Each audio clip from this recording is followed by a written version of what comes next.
자, 지난주 금요일 뉴욕 증시 시장에서 기다렸던 고용 지표가 나왔습니다. 7월달 비농업 부문 신규 고용이 예상치를 크게 밑돌면서 그야말로 3대 지수가 모두 큰 폭으로 떨어졌는데 배드 뉴스가 진짜 배드로 해석되는 분위기였죠. 네, 그렇습니다. 7월 비농업 부문 신규 고용이 7만 3천 건의 증가에 그쳤는데요. 시장 예상치 10일 만에 못 미쳤습니다. 그보다 더 중요한 것은 5월과 6월 그 이전 두 달치 수정치가 나왔는데요. 두 달 합해서 무려 25만 8천 명이나 하향 수정한 것이 시장에 충격을 줬습니다. 실업률은 4.2%로 0.1%포인트 소폭 상승했지만 고용 시장의 위축을 간과하기 어려워진 시장. 그래서 미국채 수익률이 급격히 떨어지는 모습이었습니다. 특히 2년물은 이제 금리 인하 기대감이 또 가능성이 커지면서 무려 27bp 가까이나 떨어지는 그런 양상이었고요. 트럼프 대통령이 새로운 상호 관세율을 결정한 후 이제 행정명령에 서명하면서 관세로 인한 경제 충격이 커질 수 있다는 우려도 시장을 눌렀습니다.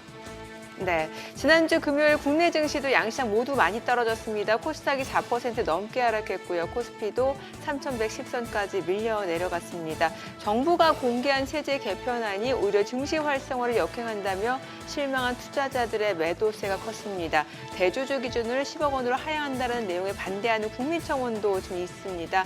이제 한미 관세 협상 타결 이후의 세부 내용에 대한 해석이 잇따르면서 업종별로 봤을 때는 자동차주는 약세를 나타냈고요. 조선주는 상승을 보이기도 했습니다. 상승세에 제동이 걸린 국내 증시입니다. 오늘 장 초반에는 어떤 흐름을 나타내는지 증시타임에서 확인해 보겠습니다. 네. 오늘 업종 돋보기에서는 미국과의 관세 협상 타결에서 드러났었죠. 마스가 프로젝트 추진이 조선업에 어떤 영향을 미칠지 알아보겠습니다. 지금 보시고 계신 머니쇼는 SBS BG앱과 유튜브에서 실시간 시청이 가능합니다. 국내 주식 정보 받아보실 분들은 카카오톡 채널 머니랩 추가하시기 바랍니다. 그러면 글로벌 증시 상황부터 정리해 볼까요? 최주연 아나운서 소식 전해주시죠. 뉴욕 증시 낙관론이 고용보고서가 나온 후 한순간에 흔들렸습니다. 그동안 트럼프 대통령의 관세 정책에도 끄떡 없는 것처럼 보였던 고용이 휘청거리고 있는 것으로 확인되자 하루아침에 경기 침체, 또 나아가서 스태그플레이션에 대한 불안감이 커졌습니다. 또 설상가상으로 이번 주부터는 트럼프의 국가별 상호 관세가 발효될 예정인데요. 앞으로 미국 경제가 관세로 인해 더 큰 타격을 받을 것이라는 우려감에 3대 지수는 지난 금요일장에 일제히 무너졌습니다. 마감상 보면 다우지수가 1.23% 내렸고요. S&P 500 지수가 1.6%, 나스닥 지수가 2.24% 급락했습니다.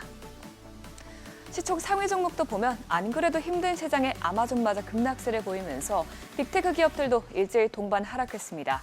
아마존은 전거래일의 기대보다 좋은 실적을 발표했는데요. 부진한 영업이익 가이던스를 내놓고 또 AWS 영업이익률이 전년 대비 뚝 떨어진 탓에 주가가 8% 넘게 급락했습니다. 또 애플은 전날 호실적을 기록했지만 시장 분위기가 약세를 보이자 결국에는 하락세로 전환했고요. 또 엔비디아는 중국의 H20 반도체 칩에 대한 조사를 계속하면서 중국 실적 둔화 우려가 커지면서 이날 2.33% 떨어졌습니다.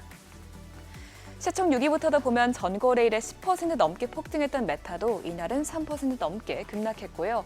테슬라는 유럽 시장에서 매출이 또 급감했다는 소식에 2% 가까이 하락했습니다. 그 밖에 나머지 기업들도 모두 하락세로 마감했습니다. 그러면 증시 하락세의 원흉이었던 고용보고서 확인해보면 이번 7월 신규 고용은 7만 3천 건 늘어나면서 월가 예상치를 소폭 밑돌았습니다. 하지만 더 큰 문제였던 것은 지난 데이터들의 수정폭이었는데요. 5월 고용은 기존 14만 4천 개에서 1만 9천 개로 폭락을 했고요. 또 6월 고용도 기존 14만 7천 개에서 1만 4천 개로 하향 수정이 되면서 25만 개의 일자리가 하루 만에 사라졌습니다. 이로써 3개월 월 평균 일자리 증가폭은 지난달에 15만 개에서 이번 달에는 3만 5천 개로 급감했습니다. 그나마 실업률은 0.1%포인트 오르는 데 그쳤지만 7월에도 경제활동 참여율이 또 떨어졌기 때문에 이는 실제 실업률을 임의적으로 낮춰 보이게 한 것일 수 있습니다. 엎친 데 덮친 격으로 ISM에서 발표한 제조업 PMI 지수마저 예상보다 못 나왔습니다. 이번 7월 발표치는 48.0으로 나오면서 전월에 비해서 떨어졌고요. 최근 지역별 제조업 수치가 잘 나오면서 월가에서는 이번 수치가 49.5로 회복될 것이라고 봤지만 오히려 미끄러졌습니다. 또 이번에도 역시나 고용이 문제였는데요. 고용지수가 43.4로 나오면서 전달보다 1.6포인트 하락하면서 2020년 6월 팬데믹 초기 이후 가장 낮은 수치를 기록했습니다. 이에 대해서 조사 측은 기업들은 여전히 채용에 신중한 태도를 보이고 있고 관세는 예상치 못한 비용을 발생시키는 등 계속해서 부정적인 영향을 미치고 있는 것으로 나타났다고 설명했습니다. 이런 가운데 미시간대에서 발표한 7월 소비자 심리지수 역시 전월 대비해서는 높게 나왔지만 2주 전에 나온 잠정치 대비해서는 0.1포인트 낮게 나왔습니다. 또 1년 기대 인플레이션 역시 확정치가 4.5%로 나오면서 잠정치보다는 소폭 높아졌는데요. 미시간대 측은 소비자 심리가 최근 호전되고 있지만 전반적으로는 여전히 부정적이라면서 소비자들은 4월 이후 관세 우려 완화에도 경제 전망에 대해서 낙관적이지 않다고 분석했습니다. 물론 이번 지표가 나온 후 금리 인하 가능성은 크게 오르긴 했습니다. 금리 선물 시장에서 9월 인하 베팅은 지난 목요일에 37%에서 금요일에는 80%까지 뛰었고요. 또 12월까지 두 차례 이상 금리가 떨어질 것이라는 베팅에 하루 만에 40%에서 87%까지 올랐습니다. 국채 금리는 금리 인하에 대한 기대감에 급락세를 보였습니다. 또 트럼프 대통령이 대폭 하향된 고용 보고서를 보고 노동통계국장을 전격 해임하면서 경제 통계의 신뢰성 논란이 다시 불거지고 또 아드리아나 쿠글러 이사도 돌연 사임하면서 국채 금리는 하락폭을 더 키웠는데요. 결국 2년물 금리는 27 베이시스 포인트 가까이 급락했고요. 10년물 금리도 14 베이시스 포인트 주저앉았습니다. 국제유가는 오펙 플러스가 9월 증산폭 확대 여부를 다시 논의할 것으로 알려지면서 급락했는데 실제로 간밤 오펙 플러스는 회의에서 하루 54만 7천 배럴 증산할 것이라고 밝혔습니다. 마지막으로 이번 주 주요 일정도 살펴보겠습니다. 이번 주는 일단 미국과 주요국의 무역 협상 수위에 주목해봐야겠습니다. 현재 시간 7일부터 수십여 개국의 10%부터 41%까지의 상호 관세율이 적용될 예정인데요. 트럼프의 관세가 미국 노동시장에 영향을 주고 있었던 것이 확인되면서 앞으로 관세를 바라보는 투자자들의 시각이 더 이상 이전처럼 느긋하지만은 않을 것으로 보이는 만큼 관세 정책이 주식시장을 다시 흔들 수 있겠습니다. 또 주요 경제 데이터로는 ISM 서비스 PMI가 나옵니다. 다시 경제 지표에 대한 주목도가 커진 가운데 이 지수가 확장세를 이어갈 수 있을지 지켜봐야겠습니다. 또 마지막으로 기업 실적 발표도 계속 나올 텐데요. 현지 시간 월요일에는 서학개미들이 주목하고 있는 팔란티어 실적도 나옵니다. 현재 팔란티어는 시총 20위권에 진입할 정도로 매우 높은 밸류에이션을 기록하고 있는데 과연 이번 실적이 이 같은 밸류에이션을 정당화시킬 수 있을지 확인해 봐야겠습니다. 굿모닝 마켓이었습니다.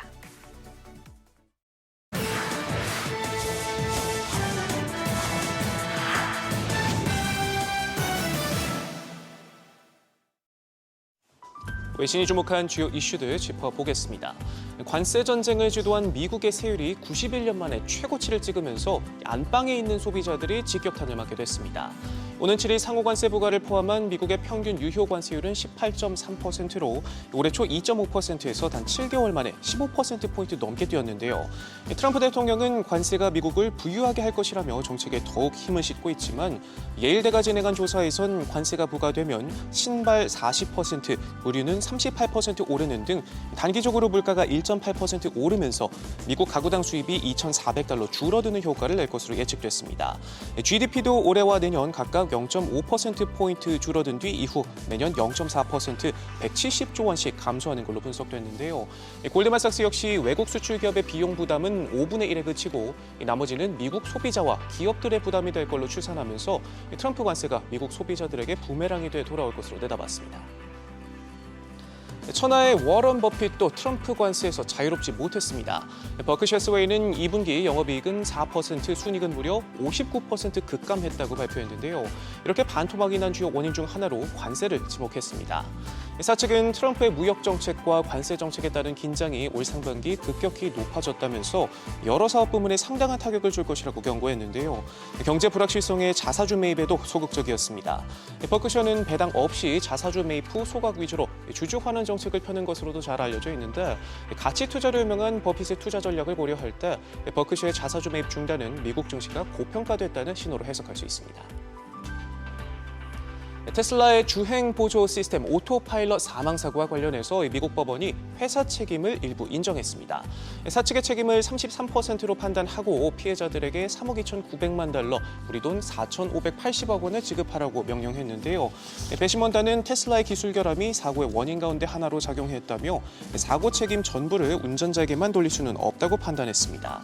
이에 사측은 즉각 항소 의사를 밝혔는데 주요 외신들은 이번 판결이 주목할 만한 전환점이 될 수 있다며 비슷한 소송과 판결이 이어질 경우 테슬라의 자율주행 관련 사업이 차질을 빚을 가능성도 배제할 수 없다고 지적했습니다. 관세 전쟁 최대 수혜주로 꼽히며 6년 만에 최대 매출을 기록한 보잉이 경영 위기를 극복하고 기사 회생하나 싶던 찰나 또다시 파업 위기에 처했습니다. 이번엔 방산 부문 노조가 최근 사측이 제시한 새 근로조건 계약안을 큰 표차로 거부하고 일손을 놓기로 했는데요. 보잉의 세인트루이스 공장이 파업에 들어가는 건 1996년 이후 29년 만입니다. 보잉은 지난해 시애틀의 상용 항공기 부문 노조가 7주간 파업하면서 생산이 마비됐다가 최근 간신히 회복 중인 상황인데 수주 회복이 본격화되는 시점에 파업 위기에 직면하면서 생산 차질에 대한 우려를 키우고 있습니다. 인공지능에 올인하고 나선 메타가 천문학적으로 치솟는 비용을 일부 덜어내기 위해서 20억 달러 규모의 데이터 센터 자산을 매각할 계획인 것으로 알려졌습니다. 앞서 사측은 최근 실적 발표 자리에서 일부 프로젝트는 외부 자금 유치를 통해 상당한 규모의 공동 투자로 전환될 수 있다며 외부 파트너와의 협업 가능성을 공식화했는데 이번 조치를 통해 AI 인프라 투자 유연성을 확보하고 향후 수요 변화에 따라 민첩하게 대응할 수 있을 것으로 기대하고 있고요. 앞서 AI 개발을 위한 데이터 센터 구축에 수천억 달러를 투입하겠다던 이 저커버그 CEO의 장기 전략과도 맞물립니다. 내년 중간 선거를 앞두고 트럼프 대통령이 일찌감치 현금 실탄을 대거 확보했습니다. 트럼프의 슈퍼팔게 올 상반기에만 1억 7,700만 달러, 우리 돈 2,400억 원이 몰렸는데요. 주요 기부자 명단을 보면 머스크가 또다시 뭉칫돈을 기부했습니다. 지난 6월 27일 500만 달러를 기부했는데 트럼프와 공개적으로 사이가 틀어진 시기라는 점이 눈길을 끌고요. 가상자산 기업들의 자금도 대규모로 유입됐습니다. 총 4,100만 달러를 기부해 전체 약 20%를 차지했는데 주요 외신들은 트럼프가 기부자들에게 맞춤형 특전을 제공하는 방식으로 기부를 유도하고 있다 짚었고요. 반면 지난해 대선 과정에서 수억 달러를 모금했던 민주당 측 슈퍼팩인 퓨처포워드는 현재 보유 현금이 고작 2,800달러에 그치면서 트럼프와 공화당이 자금력 면에서 민주당보다 한 발 앞섰다는 분석이 나옵니다. 지금까지 글로벌 비즈였습니다. 지난 금요일장에서 이슈가 있었던 업종 살펴보는 기업 이슈 시간입니다. 지난주 코스피는 검은 금요일로 한 주를 마무리했습니다. 새 정부 출범에 따른 기대감에 연일 랠리를 지속했던 코스피였지만 지난 금요일 이재명 정부의 세제 개편에 따른 실망감이 커지면서 코스피가 4% 가까이 급락했는데요. 특히 증권과 지주사 관련주가 약세를 보였는데 정부가 주식시장 활력을 높이기 위해 배당 소득 분리과세를 도입하기로 했지만 실제로 분리과세 혜택을 보기는 쉽지 않을 것으로 예상됐기 때문으로 풀이됩니다. 정부가 분리과세 최고 세율을 35%로 설정하면서 상장사들이 배당을 늘릴 거란 시장의 기대가 반감됐고 또 생각보다 분리과세가 적용되는 고배당주가 될 수 있는 조건이 까다로워 해당되는 기업들도 많지 않을 것으로 예상되고 있습니다. 이에 관련주들이 하락했는데 먼저 풍산홀딩스가 12% 넘게 급락했고요. 한미사이언스와 DL, 또 HD현대까지 10% 넘게 빠졌고 코오롱도 10% 가까이 하락했습니다. 또 세제 개편안에 따른 영향은 면세점 관련주도 끌어내렸는데요. 정부가 세제 개편안에 외국인 관광객의 미용 성형에 대한 의료 용역 부가가치세 환급 특례 적용을 오는 12월 31일부로 종료한다는 내용을 담으면서 관련주가 약세 보였습니다. 해당 제도는 한국을 방문한 외국인이 특례 적용 의료기관에서 미용 혹은 성형 의료 용역을 공급받은 경우 부가가치액을 환급받도록 하는 것을 골자로 하는데요. 예를 들어 기존까지는 중국인 A씨가 서울 강남구에서 쌍꺼풀 수술을 받는다면 이후 A씨는 수술비의 10%를 되돌려받을 수 있습니다. 이는 의료 관광을 활성화하고 고부가가치 소비를 유치한다는 목적 등으로 2016년 4월에 도입됐는데 정부가 외국인 의료 관광객이 지속적으로 증가하고 있어 도입 목적을 충분히 달성했다는 판단을 하면서 특례 적용 기한을 더 이상 연장하지 않기로 한 것으로 분석됩니다. 마감 상황 보면 글로벌 텍스프리가 하한가 기록했고요. 한국정보통신도 8% 가까이 급락했고 토니모리와 HDC 모두 4% 넘게 빠졌고 현대백화점도 2.4% 약세 보였습니다. 이 같은 급락에도 상승세를 보인 업종들이 있는데요. 먼저 우주항공 산업 관련주가 강하게 시세 분출했습니다. 우주항공 특수합금을 전문으로 하는 글로벌 공급망 관리 업체인 스피어가 일론 머스크 CEO의 우주기업인 스페이스X와 장기 공급 계약을 체결했다는 소식이 호재로 작용했는데요. 회사 측에 따르면 이번 계약은 스페이스X가 중간 유통업체와 체결한 첫 장기 공급 계약입니다. 스피어는 이번 계약을 토대로 오는 2035년 말까지 10년간 니켈과 초합금 등 고성능 특수합금을 공급하게 되는데요. 계약 규모는 10년간 총 약 1조 5,440억 원에 달하는 수준인데 이는 스피어의 지난해 매출액 대비 2,969%에 달하는 규모입니다. 마감 상황 보면 먼저 호재에 있었던 스피어가 상한가 기록했고요. HVM도 상한가 기록했고 루미르와 LK삼양도 모두 4% 넘게 시세 분출했고 하나시스템도 1% 가까이 상승으로 마감했습니다. 마지막으로 한류 열풍이 강하게 불면서 음식료 업종도 날아올랐습니다.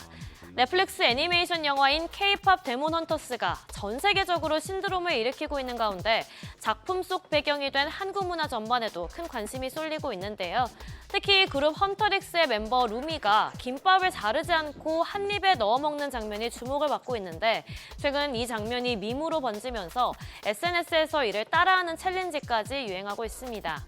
그러면서 냉동김밥 열풍이 다시 불고 있는데요. 앞서 지난 2023년에도 미국에서 냉동김밥이 인기를 끌면서 전국적인 품절 사태로 이어진 바 있습니다. 이처럼 김밥 열풍을 비롯해서 컵라면 등 우리나라 음식료 업종이 세계적으로 인기를 끌 것으로 예상되면서 관련주가 상승세를 보인 것으로 풀이됩니다.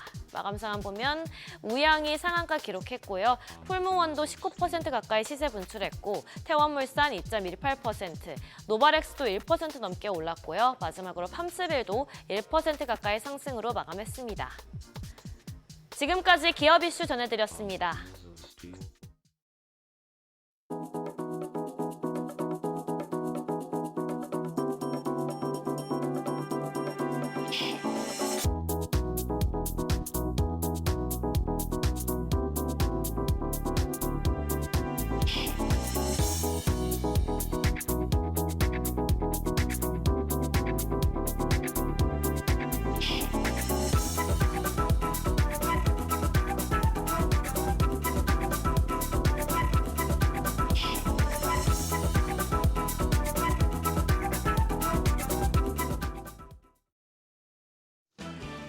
주말 마음 편하게 보내지 못하셨을 것 같습니다. 지난주 검은 금요일이었죠.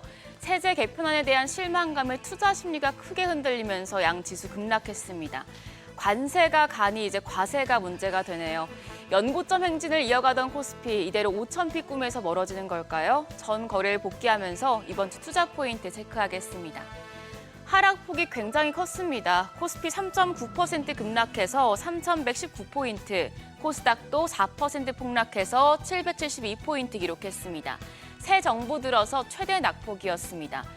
더불어 트럼프 행정부의 관세율 확정과 연준의 금리 유지 등이 지수에 부담이 된 상황에서 주식 투자자의 세금 부담을 강화하는 세제 개편안까지 발표되자 실망 매물이 출회됐습니다. 특히 우리 시장이 다른 국가들보다 그동안 상승폭이 가팔랐기 때문에 이 하락 요인들이 더 크게 반영된 모습이었습니다. 수급적으로 보면 외국인과 기관이 매물 폭탄을 던졌습니다. 코스피에서 외국인 6,500억 원 넘게 팔아내며 8거래일 만에 방향을 바꿨고요. 기관이 1조 원 넘게 대거 순매도했습니다.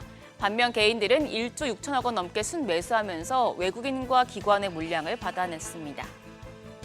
코스닥 시장에서도 외국인 1,100억 원 넘게 팔아냈고 기관 역시 1,410억 원 순매도했습니다. 개인만 홀로 2,400억 원 넘는 사자세를 기록했습니다.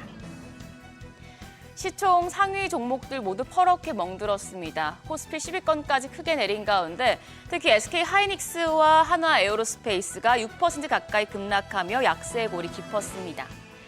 코스닥도 상황은 마찬가지였습니다.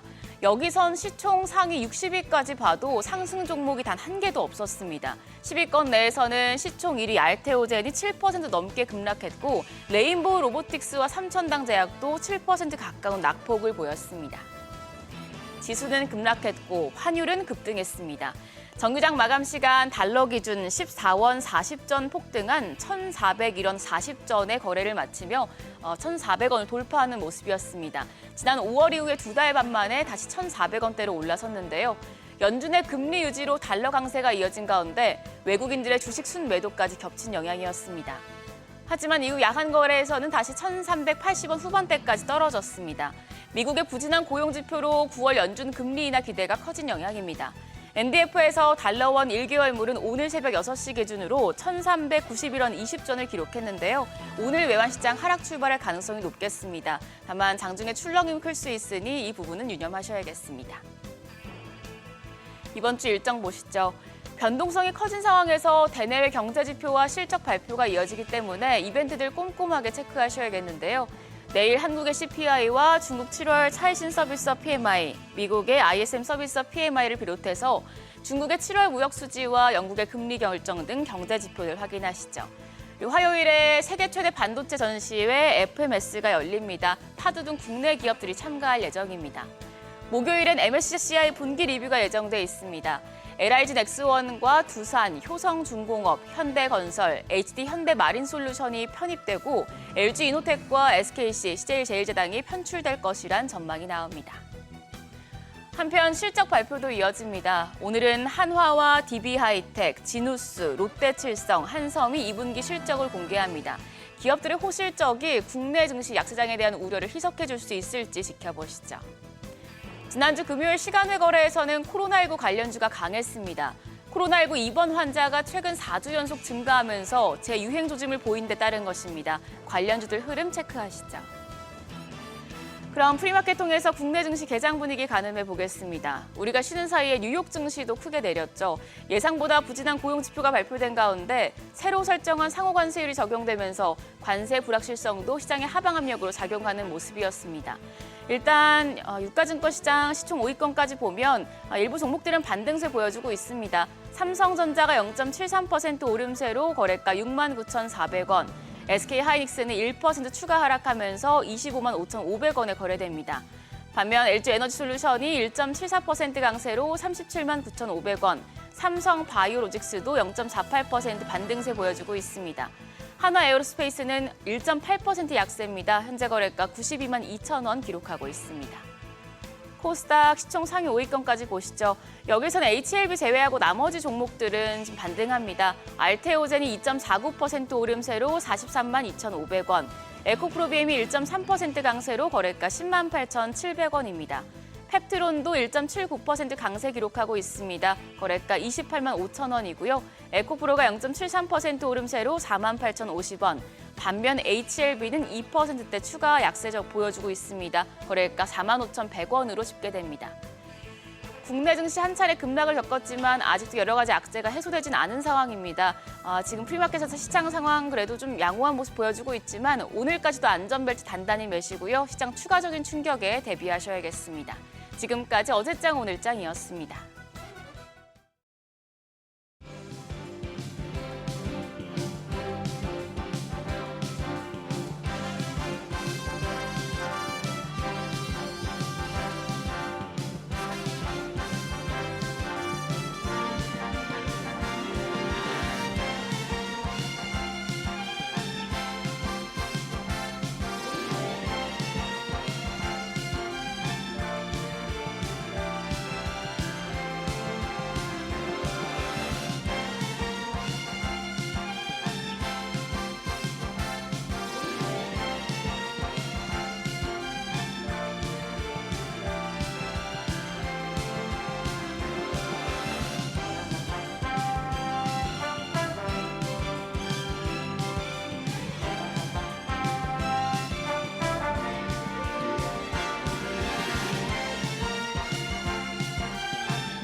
현재 시각 8시 25분 향해 갑니다. 지금 보시고 계신 머니쇼는 SBS BG앱과 유튜브에서 실시간 시청이 가능합니다. 특히 SBS BG앱 다운로드 받으셔서 시청하시면 다양한 정보 확인해 보실 수 있고요. 더 많은 주식 정보 원하시는 분들은 카카오톡 채널에서 머니를 검색하셔서 친구 추가하시면 됩니다. 시장 분위기가 묘하게 좀 바뀌는 것 같네요. 지금 뭐 이제 트럼프 대통령 관세 정책 이제 본인이 원하는 방향대로 흘러가고 있는 상황이고 이 가운데 또 미 연준의 쿠글러 연준 이사가 돌연 사임 의사를 밝혔고 이러면은 뭐 트럼프의 뜻대로 금리 인하 시기가 좀 앞당겨질 수도 있을 것 같다는 해석이 나오고요. 네. 네. 그렇죠. 아마 우리 시청자 여러분들께서도 지난 금요일 날 우리 네. 시장이 워낙에 하락이 폭이 네. 컸던 데다가 거기에 이어서 뭐 미국장까지 그렇게 해서 아마 주말 동안에 많이들 살펴보시고 그 내용들은 많이들 아실 것 같아서 결국 오늘이 중요해졌습니다. 그죠? 네. 예, 외국인들이 지금 미국장은 그래도 뭐 큰 폭의 급락 이후에 그래도 기술적 반등이라도 뭐 아니면은 고용 지표에 대한 또 주말을 보내면서 새로운 해석 이런 것들을 기대해 볼 수 있겠고 우리도 글쎄요 워낙에 세제 개편안이나 여러 가지 어떤 뭐 당정에서 추진하고 있는 법적인 그 어떤 그런 부분에 대해서 시장의 반발이 워낙 세다 보니까 여기 이제 변화가 생길 것인가 하는 부분 이런 것들로 해서 오늘 시장 흐름이 굉장히 궁금합니다. 아니 왜냐하면 지금 새 정부 들어서 이제 부동산으로 가는 자금을 이제 주식시장으로 유입시키겠다라고 했는데 지금 나오는 정책들은 역행하고 있잖아요. 이러다 보니까 이제 투자자분들 입장에서는 실망할 수밖에 없는 거예요. 네, 맞아요. 아까 정민희 의원께서 우리끼리 잠시 얘기했던 중에 트럼프 대통령은 미국의 주택 양도세를 갖다가 전액 뭐 이제 트럼프 같은 경우는 지금 관세 수입이 워낙 많다 보니까 그 관세 수입을 일부 특정 그 소득 그 구간 계층한테 다시 되돌려주는 그러니까 리베이트, 저소득층에 예, 그쪽도 지금 하겠다라고 했고 예. 이제 양도세, 주택 양도세에 주택 대해서는 양도세. 면제하는 것을 이제 입법화하겠다. 이건 이제 어허. 입법을 거쳐야 되기 때문에. 예, 그렇게 하겠다라고 하니까 결과적으로는 뭐 지금 세제 혜택도 주고 세금도 면세해주고 이러면 면제해주고 하면은 이제 부동산 경기 뛰어서 이제 뭐 경기를 부양시켜서 부채 비율을 낮추겠다라는 거죠 결국에는. 네. 예. 그왜 송재경 대표 몇 번 이렇게 보여준 그림이 있잖아요. 네. 톱니바퀴 3개 돌아가는 네네. 거. 관세, 규제 완화, 감세. 감세, 관세. 그렇죠. 트럼프한테는 이 세 개의 다리가 있다고 하잖아요. 예, 확실히 경기에 대한 탁월한 판단이 저 어떤 촉이 있는 대통령이죠 보면은. 네. 그래요. 자, 우리 시장이 이제 또 미국장하고 한번 또 정리를 해볼 때가 된 것 같습니다. 네. 레그넘 투자자문의 이충광 대표님 함께합니다. 어서 오세요. 어서 오십시오. 안녕하십니까. 네. 8월이 좀 힘들 것 같다라고 말씀하셨어요. 네. 왜 그러셨어요? 이제 관세 영향이 괜히 좀 그래가지고 지금 미국, 한국 지금 고생을 하잖아요. 저가 매수 기회라고 생각하시면 되지 않겠습니까? 저가 매수 기회다. 우리 시장이요? 아니면 미국이요? 미국 시장. 미국 시장. 예. 왜냐하면 계속 강조드린 대로 이 관세가 오늘부터 이제 정확한 수치가 나오더라고요. 네. 트럼프 입각 전에 2.5%라고 계산하고 지금 현재 18.3%가 됐다고 합니다. 예. 네. 그럼 정확하게 제가 나오기 전에 계산기로 때려보니까 7.3배 상승했습니다. 관세가요. 관세가. 네. 관세가 7.3배 상승했고 2.5에서 18.3 하면 거의 이게 뭐 한 15% 이상 상승한 거지 않습니까? 네. 15%포인트 상승한 건데 그럼 이 관세가 폭증한 요 부분이 어떤 식으로든 경제 수치에 발현이 될 거란 말이죠. 네. 네. 그게 이제 고용시장이건 물가건 예. 역시 저는 아직까지는 이 물가는 일시적으로 끝날 거라고는 봅니다. 그래서 지난주 금요일 날 이제 고용보고서 사실은 고용보고서도 이따가 본격적으로 다루겠지만 네. 너무 이렇게 막 패닉하실 필요는 없을 것 같아요. 말씀 나온 김에 먼저 보여드리면 예. 고용보고서 8월 1일 날 발표된 고용보고서를 보시면 키가 이제 전달 5월, 6월 거가 굉장히 큰 폭으로 조정이 돼서 그러니까 그게 더 컸어요. 5, 6월 것만 보면 거의 25만 8천 개 일자리가 없어졌다는 건데 네. 제가 그 그래프 회색 그래프에 빨간 점을 탁탁 찍어놨습니다. 5개 정도가. 네. 역사적까지는 아니지만 과거 한 10년 정도를 보면 7, 8 중에 많이 하락을 하는 시즈널 이펙트가 분명히 있습니다. 네. 그러니까 예를 들면 뭐 여름이면 노동자들 뭐 휴가를 간다거나 선생님들 그 우리가 익히 아는 그 여름 방학이 미국은 좀 특이하더라고요. 우리나라는 급여가 계속 나오고 고용 상태가 유지가 되지만 미국 같은 경우는 선생님들이 방학을 맞이를 하면 실업 상태로 돌아갑니다. 그러다가 다시 재계약을 하거든요. 이런 것들이 지금 보시면 제가 그 수치를 만들어 온 게 아니고 그래프가 실제 로데이터를 갖고 그려놓은 것 중에 7, 8 중에 한 번씩 큰 폭으로 다 하락을 하다가 상승을 하는 패턴을 보여주잖아요.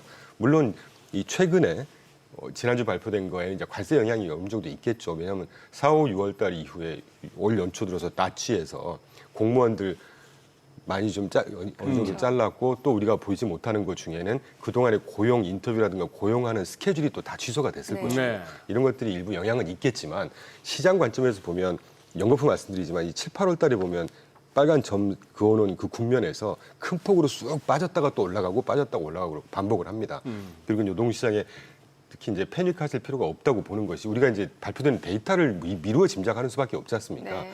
지난주 연거푸 발표된 구인 이직 보고서, 졸트 보고서라든가 ADP 민간 고용 보고서 그리고 주간 실업 상총 구수 이 한 4가지를 종합해서 판단을 해보면 고용 보고서 빼고 나머지 졸트 보고서, ADP 민간 고용 보고서, 주간 실업상 청구권 수는 그렇게 급락을 나타내주지 않았거든요. 네. 그럼 이 4-5가지의 보고서가 일관된 보고서야지 이게 정말 그 민간 시장 또는 고용 시장에 폭락이 있었다 이렇게 우리가 미루어 짐작할 수 있을 텐데 고용 보고서 말고는 나머지 보고서들이 그렇게 막 급락을 연출했다거나 그런 수치가 아니었습니다, 실제로. 그렇기 때문에 그리고 매년 여름에 겨울 여름에 항상 이 고용 수치가 한 번씩 쑥 빠졌다가 또 회복하고 빠졌다가 회복하고 계절적으로 좀 그런 네, 요인이 계절 있어요. 영향이 이번에는 겹치인 게 아닌가 하는 생각이 듭니다. 그래서 뭐 주식 시장도 분명히 저 역시도 이제 8, 9월 달 정도에 이 관세가 투영이 되는 노동 시장이고 물가관 일시적이라고 끝났고 보지만 분명히 있긴 있을 텐데 지금 벌써 이렇게 성급하게 지금 토 일요일 날 영업일수 아니었던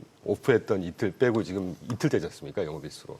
벌써 저 고용보고서 좀 빠진 거 가지고 막 경기 침체 부르짖고 이러는데 말씀이 나온 김에 좀 길더라도 이해해 주세요. 네.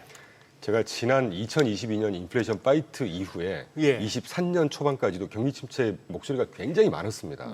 그때 제가 가끔 이제 생뚱맞을 수는 있지만 이 말씀을 꼭 드리곤 하는데 우리가 경기 침체라고 하는 걸 함부로 그렇게 막 경기 침체다 이렇게 얘기할 수가 없는 것이 NBER이라고 하는 전미경제연구소의 홈페이지에 분명히 경기 침체, 이코노믹 리세션이라고 하는 정의를 내려놨어요. 네. 실질소득과 비농업, 고용시장, 그다음에 그 개인 소비 지출 PCE죠. 그리고 도소매, 판매, 산업생산 요 한 4-5가지 정도의 2분기 이상 경제활동들이 현저한 감소가 있어야 경기 침체라고 디파인을 해놨습니다. 예. 저게 이제 우리 의식대로 해석하면 현저한 감소라고 하면 마이너스 성장 아니겠습니까? 그렇죠. 그래서 저희가 생각하는 경기 침체의 공통 분모라는 것은 2, 3분기 연속 마이너스 GDP 성장률이 있고 2022년도에 1, 4분기 마이너스 0.6, 2, 4분기에 0% 성장했거든요. 예. 그때가 그나마 비슷한 경기 침체 상황이었는데 그 GDP 성장률 마이너스 2, 3분기 플러스 실업률이 폭등하고 소비가 급감을 하고 기업이 줄도산이 나고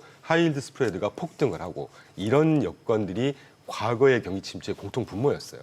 아직까지 이 중에 실업률이 폭등한다거나 이런 그림 아직 없다고 저는 생각을 하고 있습니다. 그래서 경기의 부진 정도 봐야지 경기 침체까지 막 섣부르게 얘기하면서 더 나아가서 스태그플레이션 얘기를 또 나오기 시작하더라고요. 저는 그렇게까지는 아니라고 보고 있습니다. 왜냐하면 이게 왜 중요하냐면 정말 스태그플레이션이 오고 경기 침체의 징후가 진짜 있다고 하면 우리 주식 다 빼야죠.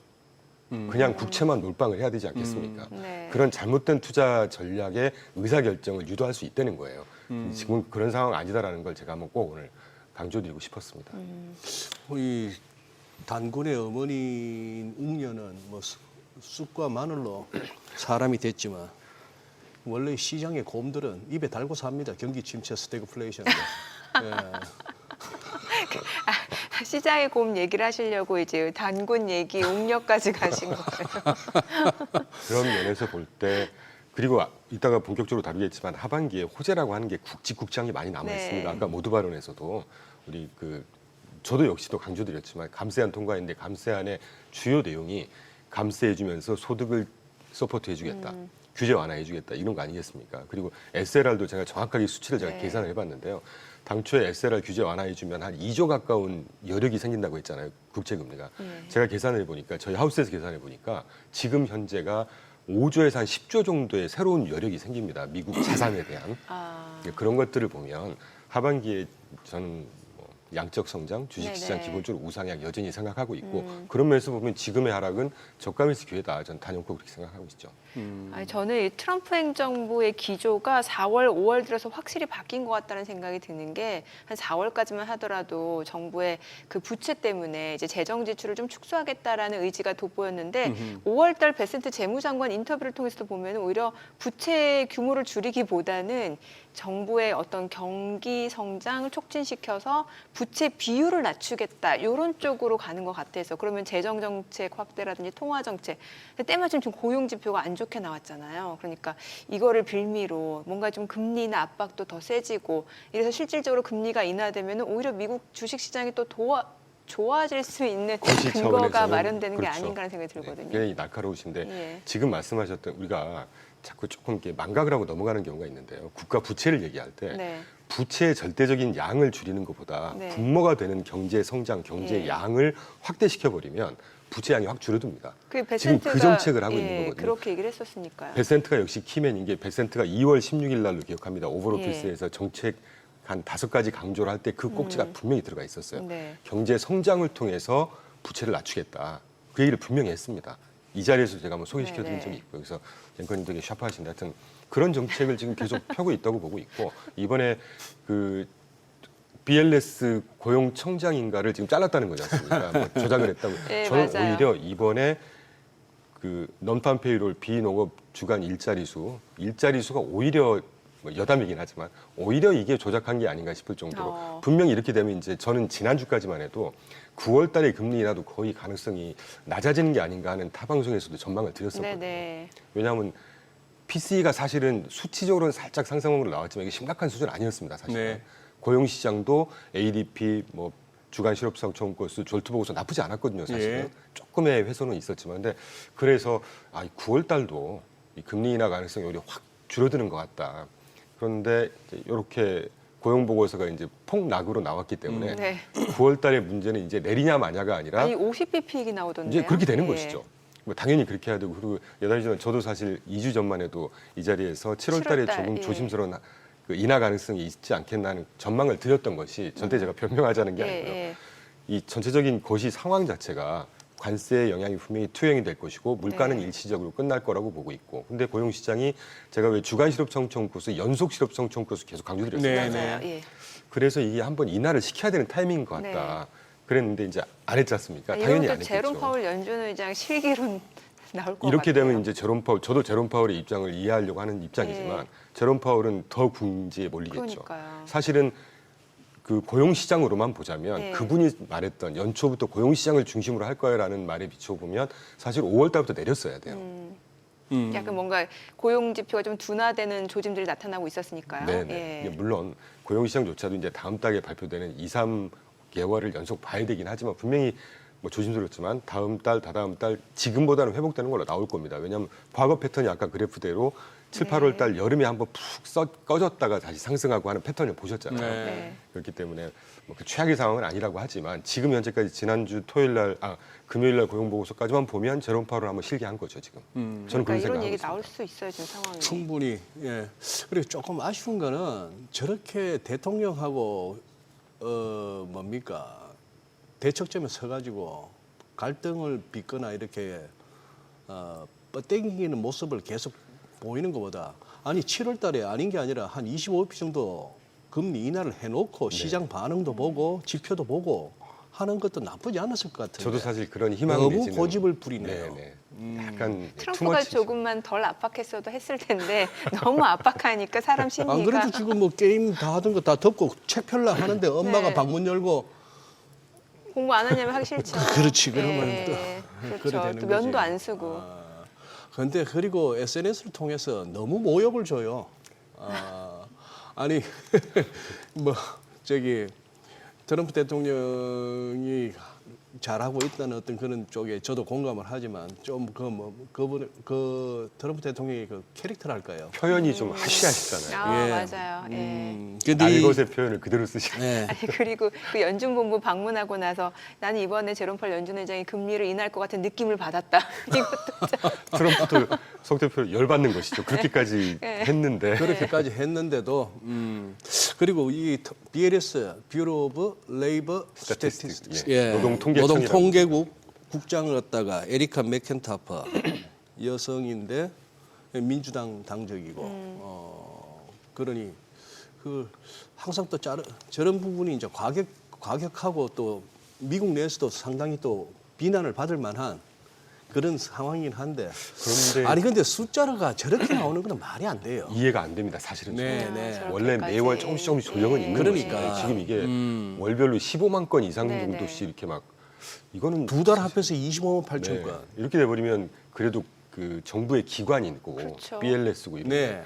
그런 어떻게 신뢰도가 많이 떨어지지는 그러니까요. 않습니다. 그래서 제가 볼 땐 경질에 대한 면은 저는 섰다고 봅니다. 어쨌거나 그렇게 해서 BLS 국장 새로 그거 하고 그 다음에 아까 말씀하신 쿠글러 쿠글러 연준 이사 이사. 아드리아나 쿠글러 이사도 민주당 소속이에요. 맞아요. 조 바이든 때. 예, 네. 바이든 때 매파였고 그거 민주당 했고. 출신이요. 갑자기 사임하게 내년 1월까지 임기였잖아요. 근데 갑자기 사임하겠다고 하니까. 초도 보도는 이제 건강상의 이유라고 하는데 뭐 잘 아시겠지만 우리나라도 아직까지는, 그 예. 할 말 없으면 다 건강상이고 일신상이고. 아니 근데 뭐 대학 교수로 다시 복귀한다는데 뭐 건강상의 조지 이유 타운대로 때문이면. 간다는 얘기를 네. 네. 연준이 설명했다니까 네. 가을 학기 앞두고 아유 그러고 뭐 하고 싶겠어요. 자꾸 압박받고. 네. 그래서 이거부터는 썰인데 FMC 내에서 이번에 30년 만에 처음이었다고 하지 않습니까? 네. 두 명이 소수파 의견 다른 의견 네, 네. 맞아요. 거기에서도 뭔가 지금 좀 부딪힘 갈등이 있는 것 같습니다. 그래서 하여튼 시장 관점에서 보면 9월 달에 분명히 인하는 인한데 이게 스몰 스텝이냐 빅 스텝이냐 이제 이 문제로 확 귀결이 돼버렸죠. 또 그래야 될 것 같고요 보니까. 아니 뭔가 연준의 독립성은 굉장히 중요한 거긴 합니다만 지금 분위기로 봤을 때는 이제 재무부 쪽으로 뭔가 이제 분위기가 기우는 게 아닌가라는 생각이 앵커님 들어요. 좋은 말씀 해주셨지만 예. 우리나라도 마찬가지고요. 예. 제가 강의 때 항상 강조하는 내용 중에 하나인데 금융정책과 실물정책 뭐가 더 중요한가. 스카페센트가 2월 16일 날 그때 당시에 이제 네. 경제에 막 욕을 먹고 하면서 변을 할 때 뭐라고 분명히 그랬냐면 이 월스트리트보다 메인스트리트를 우리는 중시하겠다라는 네. 거죠. 예. 실제 모든 경기가 저도 경제학 전공을 했지만 실물 경기가 훨씬 중요합니다. 맞죠. 그러니까 그걸 관장하는 우리나라로 말하면 기재부, 예. 미국으로 말하면 재무부가 훨씬 중요하죠. 중앙은행이 이제 이 돈의 양을이나 금리를 통화 갖고 정책, 예. 조정하는다는 측면에서 훨씬 더 그 직접적인 영향력은 있을지 모르겠지만 자금 그 유동성이 더 중요하겠습니까? 실제 네. 공장 돌리고 하는 고용이나 이런 게 더 중요하겠습니까? 저는 압도적으로 재무부, 이를테면 기재부의 역할이 훨씬 더 중요하다고 봅니다. 예. 근데 어쨌거나 이 쿠글러 이사의 이 조기 사임은 결국 이제 뭐 몇 주 내로 그렇죠. 후임을 갖다 정할 텐데 네. 트럼프가 그 양반이 차기 의장이 될 수도 있는 사람이니까. 가장 마음에 드는 분을 그렇죠. 지명하실 테니까요. 그러니까요. 예. 그러면 소위 말하는 그림자 의장, 섀도우 체어가 체제가 몇 달 갈 수가 있네요. 더 심해지겠죠. 아니 이번 트럼프 고용 지금 보고서 실기했지 신날 것 않습니까? 같아요. 왜냐 각국 아니, 그래서 근데 지금 저뭐 이거는 걱정도 아니고 이제 스위스도 39% 관세 두드려 맞고 나니까 어질어질한 거죠. 화들짝 놀라죠. 화들짝 놀라서 우리도 그러면 LNG 사줄게요 하는데 일본 사겠다는 LNG, EU가 사겠다는 거에다가 한국도 사고 네. 천억 달러. 거기다가 저 스위스까지 사면은 도대체 LNG 그만큼 팔 수가 있나요? 미국이. 제가 그 알기로 공급량 넘어서는 거 아닙니까? 그래서 가격 인상도 좀 있을 텐데 이 미국 땅이 참 축복받은 땅이라고 저는 생각하는 게요. 모든 원자재, 특히 뭐 셰일, 가스, 뭐 원유 넘쳐나게 매장돼 있다는 거 아니겠습니까? 사람으로 치면 부모복인데 그러니까요. 참 그러니까 저희끼리는 항상 미국 시장을 보면서 아니, 그 정도 이렇게 뭡니까 부전 자원이 많은 거는 알겠는데 인프라가 지금 받쳐줍니까 당장? 그러니까 이제 가격 상승 내지는 어쨌건 미국 경제는 도움이 되는 모습 아니겠습니까? 아우 저 진짜 옛날 얘기입니다만 저 첫 직장에 저희 상사께서 하신 말씀이 그분은 별명이 5%였는데 5%. 얘기하는 게 5%만 믿으라고. 산유국 얘기 나왔다가 쿠웨이트에서는 하이힐을 못 신는데요. 하이힐 뒤꿈치가 이렇게 들어가면 석유가 터지는데. 야, 참. 그분 누구세요? 아유. 참. 아니 근데 지금 미국 지금 분위기 봐서는 그냥 일회성일 가능성도 없잖아요. 있어 보이는데. 네, 아니면은 그동안 워낙 많이 왔고 높이 왔기 때문에 좀 조정이 깊어질 수도 있고. 맞는 말씀이신 것 같습니다. 양쪽 다 가능. 지금 4월 8일 이후에 거의 V자 상승을 했었죠. 그렇죠. 네. 이익 실현성 요구도 분명히 있었을 테고 그리고 관세가 어떤 식으로든 투영이 되어야 이번 기회에 한번 소화하고 넘어가는 거 아니겠습니까? 기술적으로 네. 판단을 하더라도 저는 기술적으로는 조금 문외한이긴 합니다만 그런 것들이 좀 겹쳤던 것 같습니다. 그리고 오늘 장 프리마켓 보니까 그래도 강보합으로 일단 파란불이거든요. 네, 예, 그러네요. 네, 그래서 길게 갈 이슈는 아닐 것 같고 아까도 말씀드렸지만 하반기에 굵직한 우리가 이제 뭐 감세안도 말씀드렸지만 또 아까도 우리 언급했던 대로 FMC 이제 패드에서 금리 인하 남았지 않습니까 이제 예, 예. 뭐 50bp 또는 25bp만 해도 일단 시그널을 주는 거기 때문에 뭐 자본시장에는 호재로 작용하지 않을까 하는 생각을 하고 있습니다. 네. 그래서 저가 매수라는 생각에서 항상 접근을 하시면 결국은 웃을 수 있으시지 않을까 하는 생각을 하고 있습니다. 근데 빅스가 조금 튀었던데. 20 정도까지. 괜찮을까요? 예. 빅스 뭐 불과 한 4월달, 3월까지만 해도 이 뭐 30까지 갖고 와 이랬어요. 그랬죠, 아, 그랬죠. 근데 이제 제가 조금 신경 쓰였던 게 스큐 지수가 네네. 과연 이런 정도 이슈면 스큐 지수도 뜨는 게 맞죠. 사실 지난주 금요일 날 많이 좀 폭등하는 수준이었는데 스큐 지수나 빅스 자체가 변동성이 심하기 때문에 이거 가지고 이제 향후의 전망을 아주 뭐 본격적으로 한다거나 하는 의미는 없을 것 같고요. 그럼 2년물 그 국채 수익률 글쎄. 한 28bp 가량 폭락한 거 네. 이게 2023년 3월 이후 최대 낙폭이라고 막 나오잖아요. 네. 이게 어떤 의미인지도 좀 짚어봐야 될 것 같아요. 제가 볼 때 그 중앙은행의 정책금리에 직접적인 영향을 받는 기간물은 단기물이죠. 네네. 중기물 10년물부터는 큰 의미 안 받습니다. 거시 상황을 반영하는 것인데 이번에 빠진 건 이제 고용시장 안 좋아졌으니까 금리 인하 분명히 할 거야 이런 게 믹스가 되는 거 네, 아니겠습니까? 예. 그리고 또 하나는 우리가 잘 봐야 되는 게 지난주에 QRA 발표됐습니다. 네. 분기별 국채 발행 예. 계획 발표됐죠. 그중에 우리가 빌, 노트, 본드에서 단기, 장기, 중기물, 그러니까 장기물 이렇게 얘기를 하는데 단기물 위주의 이번에 이제 하반기에 1.1조 달러 신규 발행하겠다는 예. 거거든요. 그거를 거의 절반 이상을 단기물 위주로 발행하겠다는 겁니다. 그러면 그러니까 이게 약간 음모론 비슷한 뭐 짜맞추기일 수도 있는데 단기물 금리가 폭락을 했었잖아요. 폭락. 앞으로 그럼 발행하는 단기물 위주의 신규 발행 채권의 부담은 훨씬 줄어드는 거 아니겠습니까? 줄죠. 예, 맞아요. 그래서 저는 요번에 고용보고서가 그냥 약간 썰이긴 한데 예, 그럼 오히려 이번 고용보고서가 조작을 한 게 아닌가 하는 어허. 여담으로 그런 생각을 했습니다. 어. 그러니까 이게 아까도 모두의 예. 말씀해 주신 대로 어떤 그림이든 트럼프가 원하는 방향으로 가고 있는 지금 거죠. 예, 약간 다 그려준 시장 돌아가는 금리를 분위기가. 낮추고 달러를 갖다가 강해지려고 하는 달러를 주저앉히는 네. 데는 왔다였어요. 발행 두 비용도 달치를 갖다가 더 싸지는 이건 뭐 것이고. 중국도 이렇게는 못 할 정도야 싶을 정도로 그렇게 확 해버렸으니까. 그러게요. 달러 인덱스가 100까지 갔다 지금 98까지 내려먹으면 예. 그래서 자본시장 주식에 대해서 너무 그렇게 걱정하실 상황은 저는 아니라고 보고 있습니다. 근데 미국하고 우리하고 금요일 날 증시가 빠진 게 조금 다르죠. 서로 그 배경이 다르다고 봐야 되는 거 예. 아닙니까? 매우 다르다고 보고 있고요. 매우 다르다. 네, 여전히 그렇지만 정치 발언은 하기는 싫긴 한데 우리가 정책이라는 건 우리가 건전한 비판을 좀 해야 되지 않겠습니까? 해야죠. 그렇죠. 예.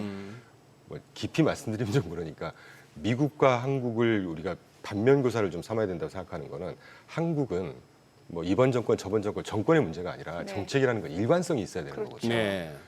예를 들면 뭐 수장이 이런 방향으로 갈 거라고 얘기를 네. 했으면 거기에 맞는 정책이 나와야 된다고 생각하는데 지난주 상법 개정안 통과되고 네. 이런 것들은 완전히 반대 그림들이 막 나오니까 이게 신뢰를 저해하는 것이죠. 그러니까 그런 게 참 안타깝습니다. 저는 우리나라를 보고 있으면. 네. 예, 그래서 뭐 경총 같은 데서도 공개적으로 의견을 밝혔죠. 노란봉투법, 예. 상법 개정안, 네, 거래세 맞아요. 인상, 예. 대주주 범위 축소 네. 이게 5천 시대를 얘기를 했던 거하고 같은 방향은 절대 아니잖아요. 오히려 역행하는 거죠. 그렇죠. 예. 그러니까 뭐 맞고 틀리고 뭐 이걸 다 떠나서 일관성이라는 게 좀 있어야 될 것 같아요. 네. 근데 참 안타깝습니다. 우리나라는 저도 외교통상부 인턴을 한 짧게 해봤지만 네. 참 예, 좀 그런 부분이 안타까운 거예요. 그 뭐 너무 정치권에서나 저기서 뭐 꼴깍게만 들을 게 아니라 아까 말씀드렸던 미국의 세 가지 톱니바퀴 관세, 감세, 규제 완화. 예. 관세는 천문학적 규모로 들어오고 있고 감세를 통해서 경기를 살리고 네. 또한 규제는 완화하는데 우리는 관세는 엄청나게 나가고 세금은 증세고 네. 규제는 규제는 타이트하게 굉장히 하고. 네. 이러니까 주식은 당연히 빠져야 되는 것이죠. 그렇습니다. 제가 욕을 먹을 수 있겠습니다만 이 자리에서 몇 번 질문 주셨을 네. 때 네. 하반기에 국내 주식이 그래도 조금 보수적으로 보셔야 되지 않을까 하는 말씀을 드렸던 이유도 이제 그런 것들. 아니나 다른 게 지난주 금요일에 저는 이제 그 외국인들 매도 규모 보고 이거는 뭔가 좀 좋지 않은 조짐인 것 같다라는 생각이 외국인 드는 기관이 게 그냥 동반 매도를 했는데 예, 이게 결과적으로 국내 증시에 대해서 더 이상 매력도가 없다고 분석을 하는 거구나 이런 생각이 좀 들더라고요. 그러니까 돈을 빼는 예. 거 아니겠습니까? 그러니까 이게 예. 하여튼 친시장적인 정책이건 뭐건 간에 일관성이 정말 중요하다고 저는 보고 그렇죠. 있거든요. 네. 그리고 아까 모두에 되게 좋은 말씀해 주셨지만 트럼프가 지금 예. 5월 달에 230억 관세만 네네. 6월 달에 270억 관세 한 1,000억 달러 예상하던데요. 예. 미루어 짐작하니까 올 한 해 3천억 달러라는 거거든요. 한 해는. 우리가 감세안 때문에 부채 한도 때문에 난리였지 않습니까? 뭐 예. 미국 국채가 끝났고 막 확대 해석들 했는데 향후 10년 동안 좀 속된 표현으로 악가지가 나는 재정이 3.3조 정도 추산하고 있다고 그랬잖아요. 네. CBO에서 그렇게 예. 얘기했습니다. 최종. 그러면 지금 올해만 3천억 달러면 곱하기 10하면 딱 3조예요. 어떤 재정적인 문제가 있냐는 거죠. 관세가 이런 역할을 톡톡히 하고 있는 것입니다. 네. 그런데 아까 말씀해 주셨지만 그 관세가 많이 남으니까 국민들 하위 소득자들한테 리펀딩 해주겠다.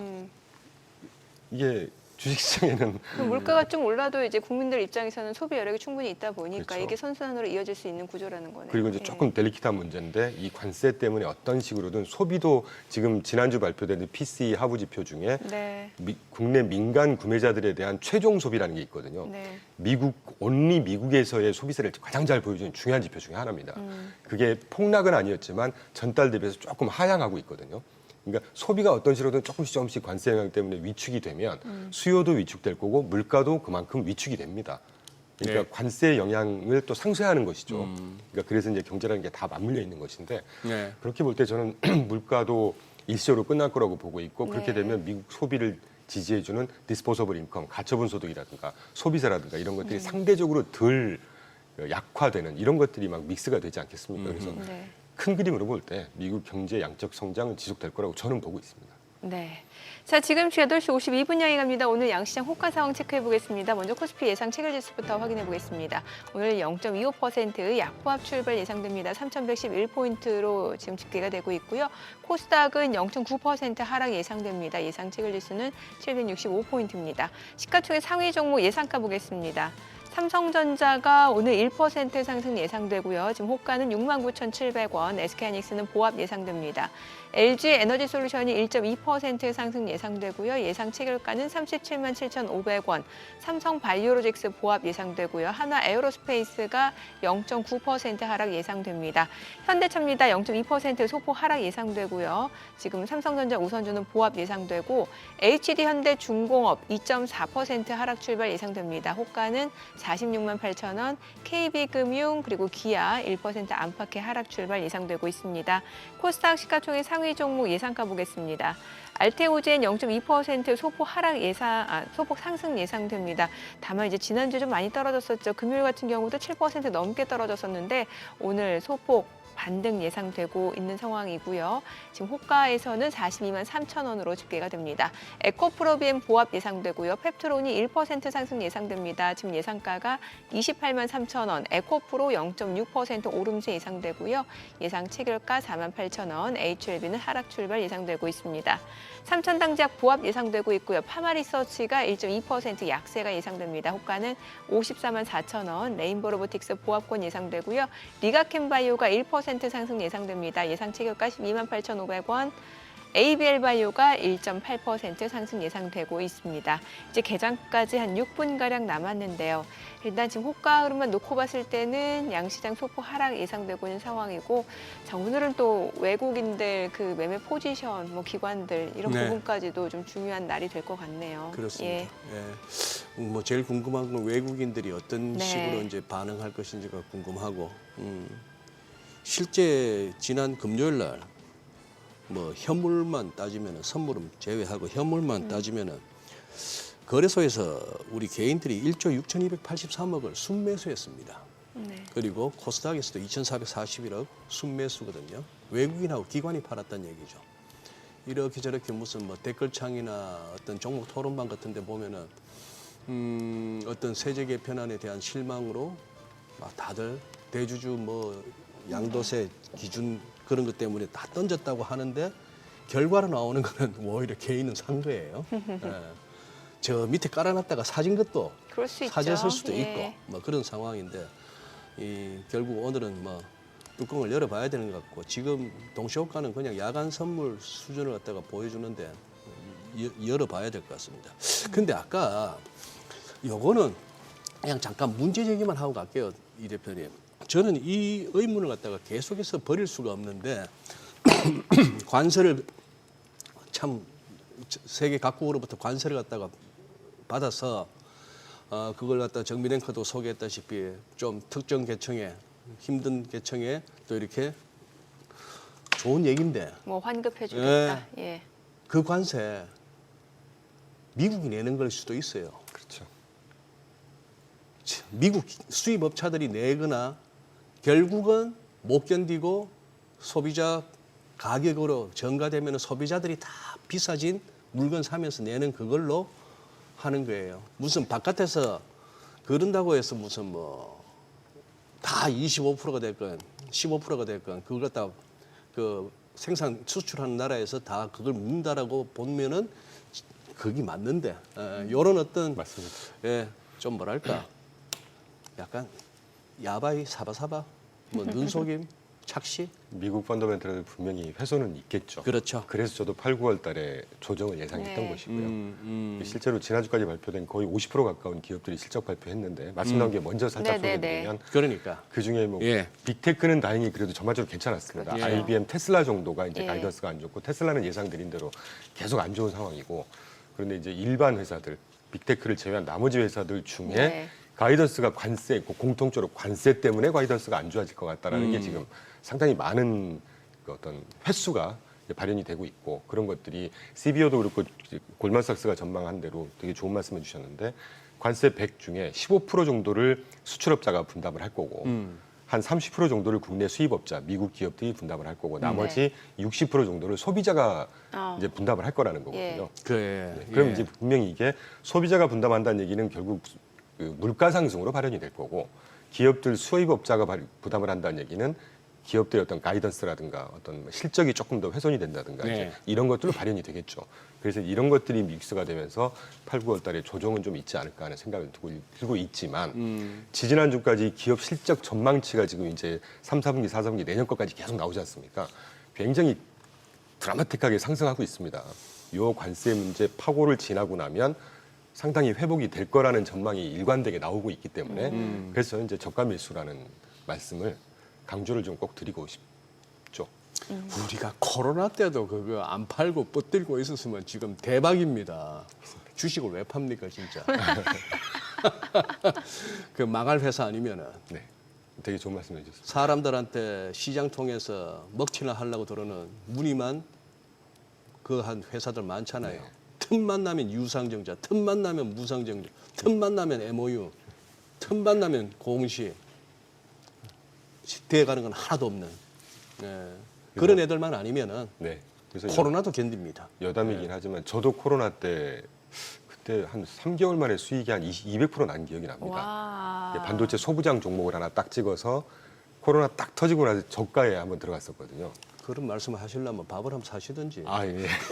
아니, 저는 사실은 수익률이 몇 프로다 이런 말씀을 드리기가 좀 조심스러워. 이게 잘못하면 약장수 같은. 약장사. 보일까봐. 그런데 요지는 뭐냐면 이렇게 펀더멘탈 훼손이 심각하지 않은 상태에서 가격이 많이 빠져줄 때는 저는 분명히 저가 매수 기회인 것 같아요. 그리고 실제 여담이긴 하지만 오늘과 내일 SBS 방송 보고 연락들이 간혹 오십니다. 네, 예. 그래서 오늘 SBS 고객님들 비즈입니다. 네네 SBS 비즈. 그래서 오늘 만나뵈러 가거든요. 저는 그런 분들이 스마트폰이라고 생각하고 있어요. 네. 그러니까. 아니 그러면 앞서 소장님이 이제 뭐 물가 뭐 관세가 결국에는 소비자한테 전이된다고 했으니까 실제로 최근에 나온 PC 같은 경우 어떤 경우 어떤 상황인지 좀 체크해 보면 좋을 것 같은데요. 분명히 PC가 이제 반영이 되기 시작하는 네. 것 같습니다. 지금 예. 보시는 그래프 중에 이제 근원 헤드라인 나누는데 최근에 월간은 0.2, 0.3 정도니까 그렇게 심각한 수준은 아닙니다. 네. 근데 이제 이 연간, 그러니까 장기 추세를 보여주는 게 근원 PC 가장 중요하죠. 이게 이제 그 FMC가 중요시 보는 건데 다행히 전달 2.8, 2.8 동일하게 나왔습니다. 근데 헤드라인이 2.4에서 2.6으로 이 정도면 상당히 큰 폭으로 뜬 거거든요. 네. 근데 더 중요한 건 근원 상품 물가하고 근원 서비스 물가를 보시면 서비스 물가는 최근에 이제 서비스 부분이 또 위축이 되면서 안정되게 나오는데 상품 물가가 0.3, 0.4 지지난달부터 계속 상승하는 추세가 나오고 예. 있어요. 그 앞 그래프 보시면 특히 수출입 물가를 한번 네. 제가 YOY로 쭉 그려봤는데 왼쪽 그래프를 보시면 빨강색이 연료를 제외한 수입 물가인데 이 수입 물가가 아주 탄력적으로 계속 오르고 있습니다. 이런 것들이 분명히 수입 물가가 상승하고 있다는 그렇죠. 얘기는 그때 말씀드린 데 서플라이 체인에 쭉 예. 따라서 이제 그 통관하고 뭐 배달하고 이렇게 쭉 물가 해서 얘기 개장하고 조금 더 네, 들어보도록 네. 하겠습니다. 네. 자, 오늘 국내 증시를 확인해 보죠. 개장합니다.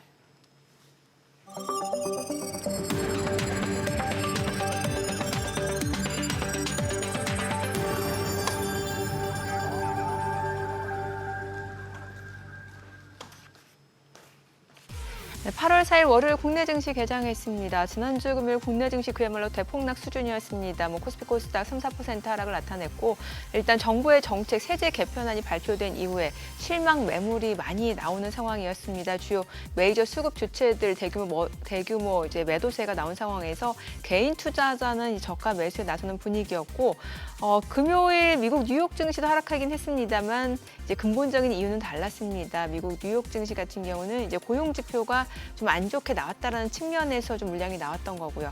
자, 과연 오늘 양시장 어떤 출발을 나타내는지 지수부터 보겠습니다. 양시장 보합권 출발입니다. 코스피가 3,119, 코스닥은 774. 포인트 출발 나타내고 있습니다. 시가총액 상위 종목 시초가 보겠습니다. 삼성전자 오늘 0.5% 올라갑니다. 69,300원이고요. SK하이닉스는 0.9% 하락합니다. 25만 5천 원. LG에너지솔루션은 1.2% 상승합니다. 37만 7,500원이고요. 삼성바이오로직스가 0.58% 올라갑니다. 104만 원이고 하나에어로스페이스가 0.8% 떨어집니다. 93만 1,000원이고요. 현대차가 오늘 0.6% 내림세입니다. 20만 8,500원. 그리고 삼성전자 우선주가 56,300원이고요. KB금융이 지금 1.2% 올라갑니다. 10만 7,300원. HD현대중공업은 2.7% 떨어집니다. 46만 3,500원이고요. 기아가 0.6% 올라갑니다. 코스닥 시가총액 상위 종목 시초가 보겠습니다.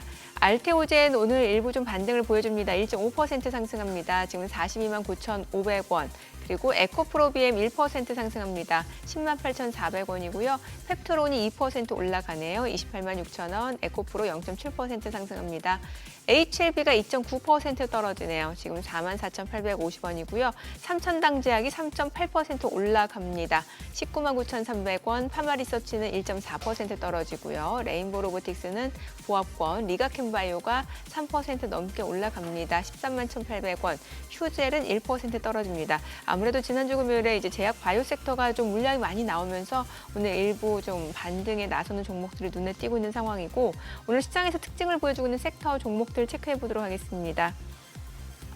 오늘은 이제 그 지역 화폐라든지 지역 화폐 쪽에서는 이제 갤럭시 하모니트리가 2.7% 올라가고요. 코나 유라클이 1% 안팎으로 올라가고 쿠콘 웹캐시도 상승을 보여주고는 있습니다만 지금 보시다시피 이제 상승폭 자체는 그렇게 크지는 않은 상황이고요.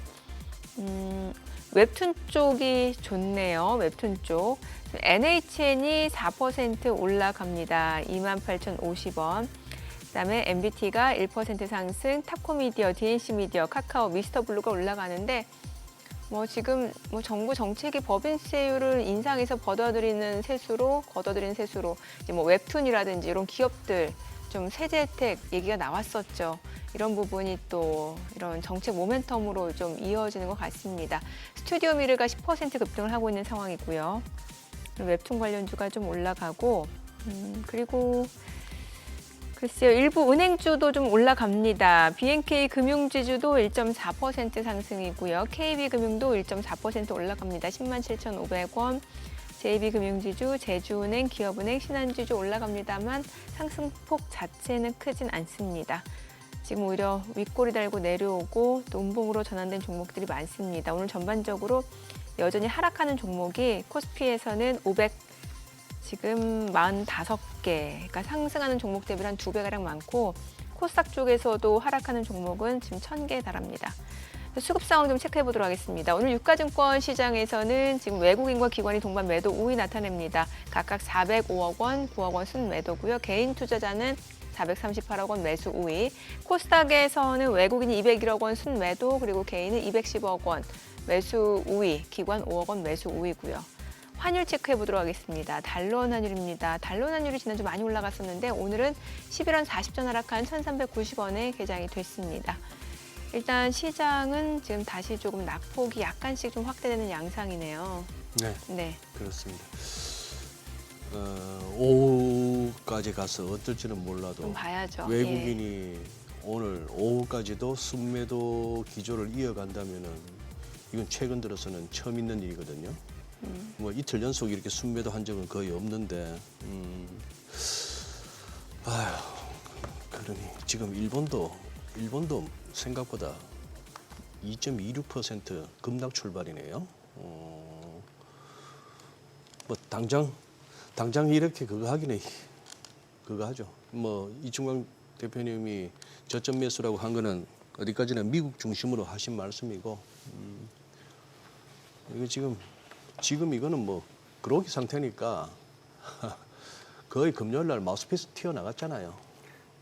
이때는 그냥 클린치로 시간 빨리 공이 올리기를 기다려야 됩니다. 여기서 뭐 바로 적극적인 매수라는 건 좀 아닌 것 같고, 조금 지켜볼 필요는 그리고 있죠. 정책 변화도 확인해야 되고, 네. 그런 상황 같네요. 아까 지금 물가 얘기 다 끝났나요? 네, 물가 얘기 조금 더 해야 돼요. 예. 그래서 상품 물가가 지금 네. 뜨고 있다는 측면에서 이게 분명히 발현은 될 거란 말이죠. 서플라이 체인을 고려해 보면 수입 물가 그리고 이제 생산자 물가 지수 발현되고 그 이후에 한 2, 3개월 정도 걸립니다. 소비자 물가까지 네. 가는데 이게 이제 좀 빨리 반영한다고 하면 한 8, 9월 달 그래서 조정 예상하고 있는데, 그나마 지난 7월 말일 날 6월 PCE 물가 발표된 것 중에 이 물가 부분은 그렇고 개인 소비, 개인 소득, 개인 저축률 이런 것들이 또 중요한 게 발표가 네. 됩니다. 개인 소비가 그래도 전달 0%에서 0.3% 성장했고, 개인 소득이 전달 마이너스 0.4에서 0.3으로 성장했으니까 네. 소비의 여력은 여전히 살아있다. 이렇게 판단할 수가 있겠죠.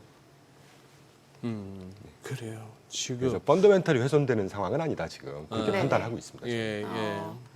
미국채 수요는 어떤가요, 지금? 우리가 한 두세 달 전만 예. 해도 뭐 2월 달 대비 3월 달이 미국채 전반적으로 주요국들이 미국채를 오히려 샀다 팔았다 뭐 네네. 이런 얘기 있었지 않습니까? 예. 그 5월 말 현재까지 업데이트가 됐습니다. 지금 예. 그래프 보시는 대로 뭐 좀 복잡하니까 요점만 말씀드리면, 저 보라색 음영 처리한 게 각 국가의 총 연초 대비해서 YTD로 미국 국채를 이렇게 보유하고 있는 양을 보여드리는 것인데, 결론적으로 연초 이후에 모든 국가들이 미국채를 5.7% 가까이 순매수를 했고요.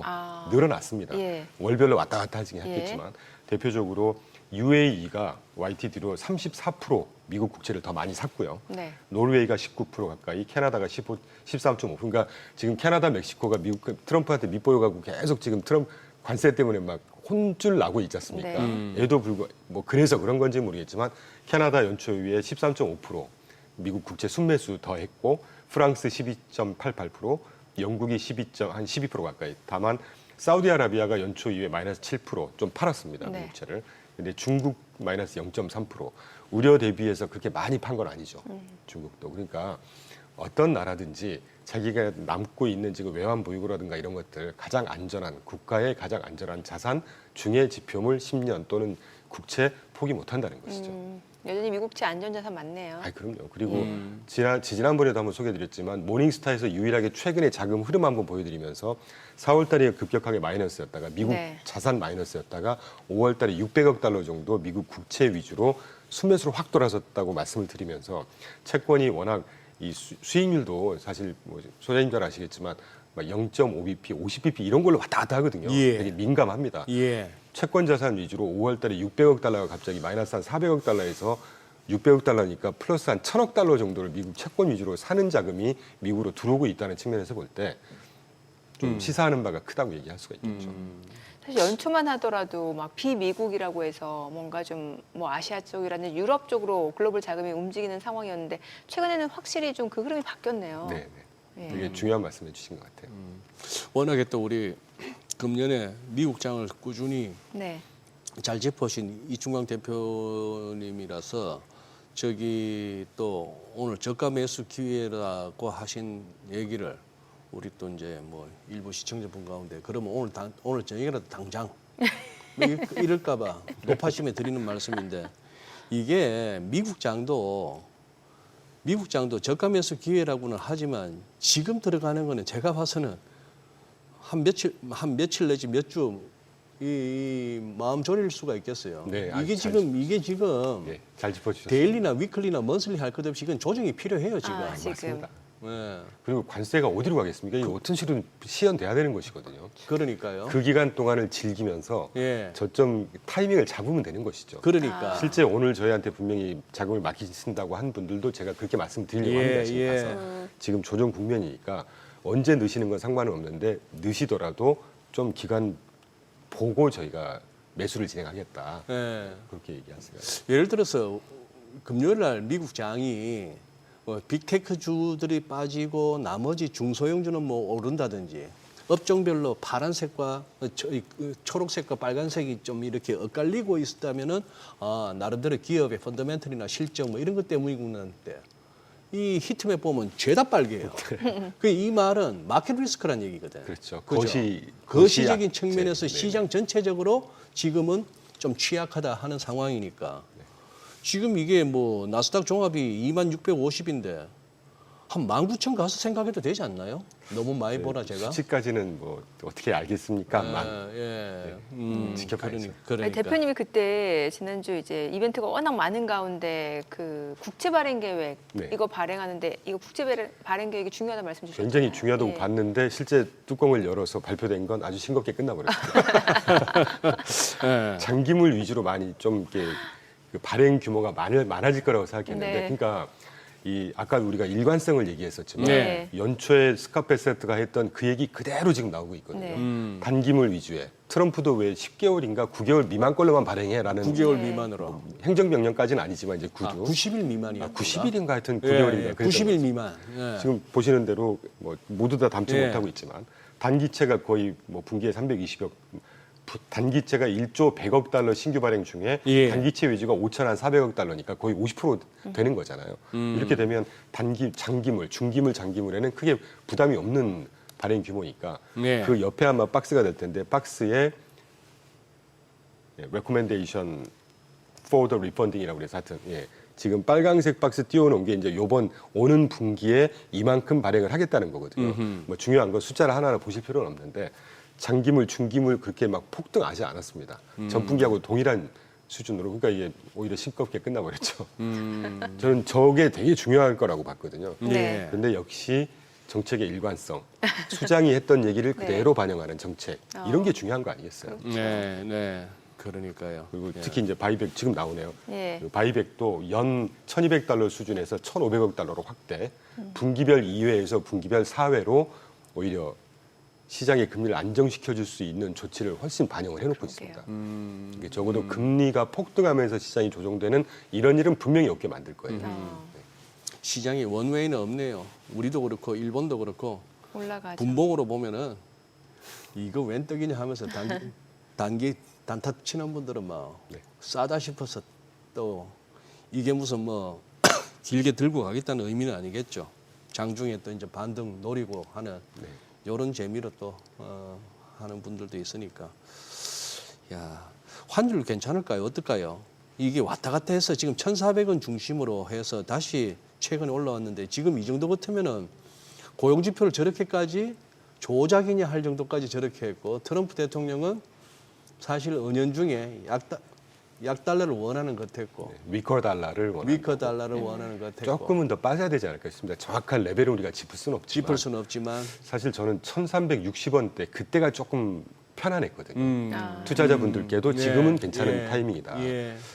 정확히 잡을 수는 없지만 1,350원, 1,400 사이인데 1,300 한 뭐 60원, 70원 그때가 제 느낌으로는 좀 편안한 느낌을 들었었습니다. 네. 지금 편안하다는 말씀을 하셨지만 이게 일반 개인 투자자도 그렇지만 기관에 소속되어 있는 딜러들이나 트레이더들도 지금 이 장은 이런 장은 힘들어요. 환율이 하루에 20원 뛰었다가 그 다음 날 뭐 10몇 원 빠지고 오늘도 한 11원 정도 막 왔다 네. 갔다 하고 있고. 무슨 국채가 국채 수익률 움직인 게 퍼센테이지로 따지면 6% 7% 하루에. 예. 저렇게 되면 저거는 죽는 거예요. 거꾸로 들고 있는 친구들은. 그렇죠. 맞습니다. 그러니까 참 어려운 시장이죠. 어려운 시장이죠. 시장은 늘 어렵긴 하지만 부글부글 끓고 있는 거예요, 네. 지금. 예, 최근에 예, 이 방향성 못 잡고 계속 예, 왔다 왔다 갔다 하고 있는 이제 그래서 그럴수록 좀 긴 흐름 호흡으로 봐야 되지 않을까 긴 하는 생각을 호흡으로. 하고 있습니다. 그럴수록 긴 호흡이라고 하면 이제 결국엔 펀더멘털이고 그렇죠. 기업 실적이잖아요. 미국 기업들 빅테크들 실적 발표 지난주에 했잖아요. 뭐 애플, 아마존, 마이크로소프트, 메타 네. 어땠나요? 애플, 메타, 뭐 코카콜라, 뭐 비자 이런 거 굉장히 좋았습니다. 네. 제가 비자를 언급드린 이유는 비자라든가 은행 실적 중에 봐야 되는 게 그 부문 중에 뭐 신용카드 뭐 이런 것들이 발표가 되거든요. 네. 그게 이제 소비세를 우리가 간접적으로 볼 수가 있다는 어. 것이죠. 소비세 여전히 괜찮다고 얘기하고 네. 있고 애플, MS, 메타에서 보는 우리가 또 한 번 확인하는 거는 AI 분야 성장세는 계속되고 있다. 그러네요. 리더십이 살아 있다는 것이죠. 예. 그래서 여담이긴 하지만 미국 시장과 우리나라 시장이 최근에 조금 다른 거는 우리나라 시장 한 4월 8일 이후에 거의 30% 연초에 지금 상승했는데도 불구하고 조금 미국과 다른 거는 주도주가 없다는 거죠. 그렇죠. 그걸 우리가 흔히들 뭐 한 2년 전만 해도 2차 전지주 또는 뭐 늘상 삼성전자 이런 식으로 생각을 하는데 예. 최근에는 주도주라고 딱 이렇게 주도 업종이라고 꼽을 만한 게 좀 부재하지 않나. 근데 미국은 사실 미국도 전체 5,800개 정도 종목이 상장이 돼 있습니다. 네. 그리고 S&P 500 중에서도 실적 그렇게 뭐 시원찮은 종목들 많이 있습니다. 예. 그런데 끌고 가는 거는 리더십이 살아있는 업종 내지는 종목들 M7 소위 예. 이런 종목들이 끌고 가는 거거든요. 그럼 이제 네. 부가적으로 이제 어떤 뭐 우산 효과, 리플 이펙트 이제 이런 것들이 쭉 번지면서 시장을 끌어가는 건데 이제 그런 것들이 조금 우리나라와 비교했을 때 아쉬운 면이 아닌가 하는 생각이 들고 여전히 뭐 테슬라 아시겠지만 텍사스 인스트루먼트, IBM 가이던스가 저조했습니다. 섞여 있는 네. 것이죠. 이러니까 국장 난이도가 더 높긴 해요, 그렇죠. 확실히. 예. 네. 참 뭐 이게 시장하고 딱히 연결을 시킬 수 있는가 싶기도 하지만도 참 보면은 우리가 못 다루는 뉴스가 주말 사이에만 해도 오펙 플러스 증산 네, 다시 또 얘기에 증상이었죠. 그냥 유가 확 떨어지죠. 네. 그 메드베데프 메드베데프. 무슨 뭐 우리 소련 때 핵 능력 그대로 들고 있네 이런 소리 하니까 그냥 핵 잠수함 2대 지금 러시아에 더 가까이 가 있다. 트럼프 대통령 입에서 그 얘기 나오고. 2대 보냈다고 합니다. 예, 러시아 게이트 관련해서 오바마하고 힐러리 저 대가를 치러야 될 것이다 이런 소리를 하고 SNS로 보면 오바마는 곧 이렇게 뭐 이런 분위기 이런 막 뭐 분위기고. 참 근데 스펙타클합니다. 스펙타클해 미국. 메드베데프가 갑자기 무슨 그 엔드허든가 뭐라고 표현하더라고요. 냉전 시대에 예. 정말 궁지에 몰렸을 때 마지막 수단으로 예. 핵 발사하겠다 이걸 보고 뭐 엔드핸드인가 뭐 하여튼 뭐라고 네, 그러니까 말을 좀 거칠게 그러니까 했더라고요. 뜬금없이 그걸 왜 갖고 나왔는지 체력도 어차피 안 되고요 러시아는 이미 패권인 나라가 예. 아닙니다 그 나라. 예. 그러니까 마지막 이제 그러니까 우크라이나에 뭔가가 지금 변화가 좀 있는 것 같아요. 우크라이나에 그 러시아도 거의 지금 이제 전력도 고갈돼 있는 상태고 그런 데서 살짝 지금 한번 이제 마지막 손짓하는 게 아닌가 뭐 그런 여담으로 한번 생각을 해봤었습니다. 네. 그래요. 오늘 내용 여기까지 듣겠습니다. 잘 들었습니다. 고맙습니다. 고맙습니다. 감사합니다. 네, 오늘 들으신 내용과 관련해서 더 다양한 정보 원하시는 분들은 카카오톡 채널에서 머니랩 검색하셔서 친구 추가하시기 바랍니다.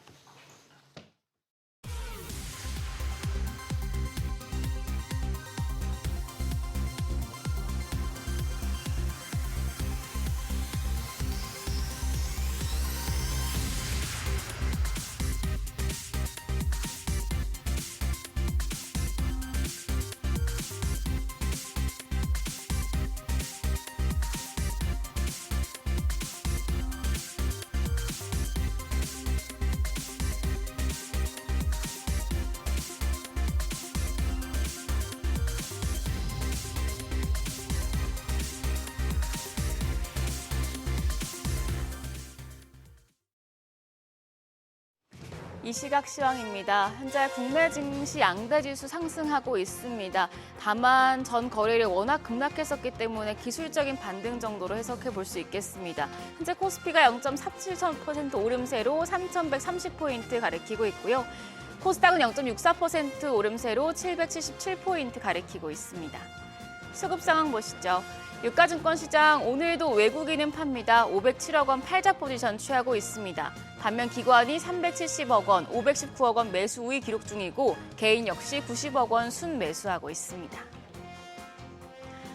코스닥 시장입니다. 여기서는 메이저 수급 주체 팔자세가 이어집니다. 외국인이 360억 원 매도 우위, 기관 역시 금액은 소폭이지만 15억 원 매도 우위 기록하고 있고요. 개인만 홀로 400억 원 가까이 순매수하고 있습니다. 등락률 상하위 업종입니다. 오늘은 전기 유틸리티, 건강관리 업체와 서비스 쪽, 더불어서 생물공학 업종이 상승률 상위권에 위치해 있습니다. 반면 조선, 무역회사와 판매업체, 디스플레이 패널 업종은 하락폭이 큰 것으로 집계됩니다. 그럼 시장을 주도하는 테마 종목별 시세 체크하시죠. STO 관련주가 주목받고 있습니다. 오는 6일에 8월 임시국회가 소집될 예정인 가운데 이 토큰증권, STO 법제화가 8월 임시국회에서 본격적인 입법 절차에 돌입할 것으로 보여서 관련주가 주목받고 있습니다. 이쪽에서는 K옥션이 10% 급등하며 거래가 5,090원, 서울옥션이 4.8% 오름세로 8,810원대 거래됩니다. 핑거는 6.5% 강세, 거래가 12,780원이고요. 갤럭시아 머니트리가 4.73%, 갤럭시아 SM도 4.2% 오름세 기록하고 있습니다. 비만 치료제 관련주 역시 강세 기록 중입니다. 일라이릴리의 비만 치료제 마운자로의 국내 출시가 결정되면서 노보노디스크의 위고비와 국내 비만약 경쟁이 심화될 것으로 예상되는 가운데 관련주에 관심이 모아집니다. 올릭스가 현재 4.1% 강세로 거래가 48,100원이고요. 펩트론이 3.57% 오름세, 거래가는 29만 원입니다.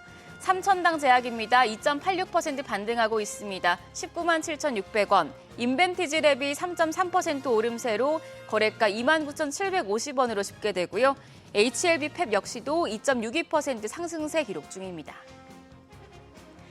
코로나19 관련주가 전 거래, 시간의 거래에 이어서 상승세 기록하고 있습니다. 코로나19 입원 환자 수가 4주 연속 증가세를 보이며 재유행 조짐을 보이고 있는 데 따른 것인데요.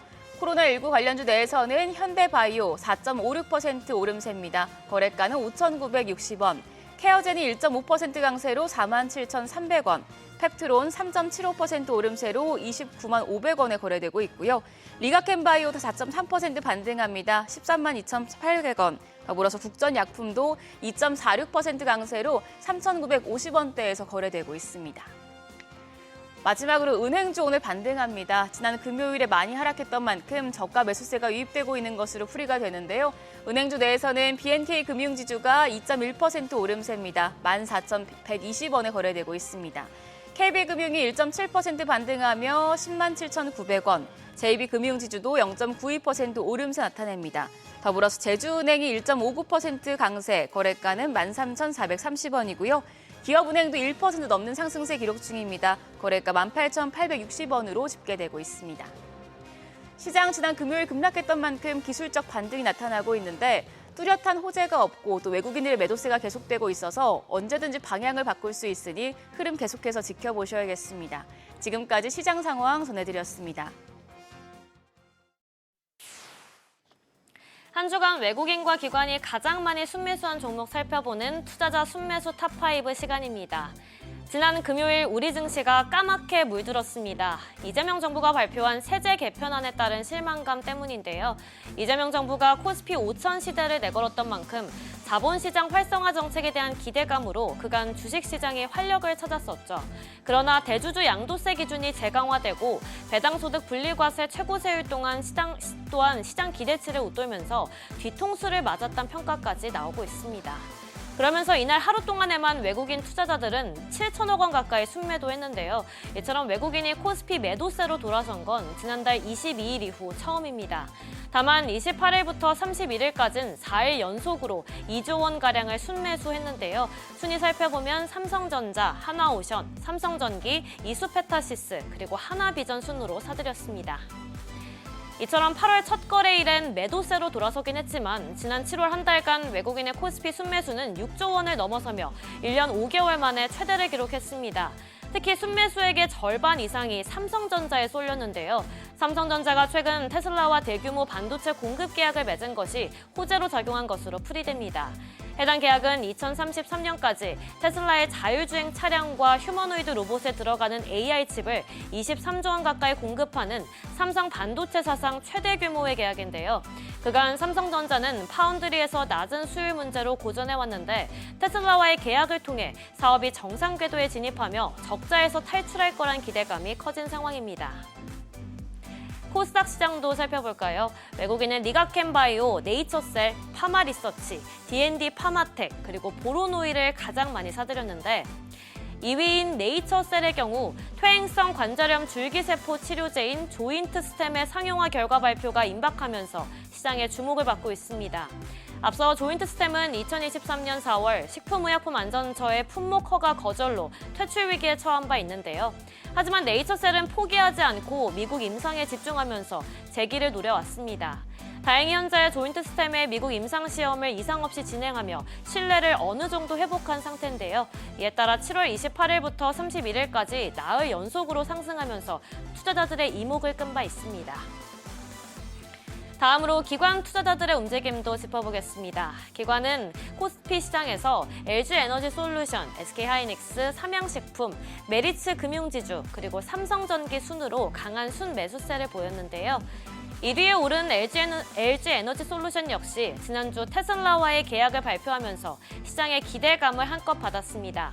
LG에너지솔루션은 테슬라와 6조 원에 달하는 리튬 인산철, LFP 배터리 공급 계약을 맺었다고 공시했는데요. 이는 에너지 저장 장치용 배터리인데 LG가 테슬라의 ESS용 배터리를 납품하는 건 이번이 처음입니다. 그동안 중국의 CATL 배터리를 써온 테슬라가 미국 정부의 중국산 부품 및 소재 배제 정책에 발맞춰 LG로 갈아탔다는 점에서 한국 배터리 3사를 향한 미국 기업의 러브콜이 확대될 거란 전망까지 나오면서 대장주인 LG에너지솔루션에 매수세가 더욱 집중된 것으로 풀이됩니다. 마지막으로 기관의 코스닥 시장 포트폴리오도 살펴보시죠. 기관은 솔브레인, SM, BHI, SNS텍, 그리고 원익 IPS 순으로 사들였는데요. 그 가운데 반도체 관련 종목이 3개나 올랐는데 지난주 삼성전자가 23조 원 잭팟을 터뜨리며 강세를 보이자 이번 파운드리 계약과 관련된 종목들을 매수한 것으로 풀이됩니다. 원익 IPS와 솔브레인이 수혜주로 꼽히는 가운데 특히 솔브레인은 삼성전자의 파운드리 공정에 초산계 시가객을 납품하고 있는데요. 더불어서 삼성전자가 테슬라의 AI 칩을 생산할 것으로 예상되는 텍사스주 테일러 공장 인근에 자체 생산 공장을 설계하고 있다는 점도 호재로 작용한 것으로 풀이됩니다. 지금까지 투자자 순매수 탑5 전해드렸습니다.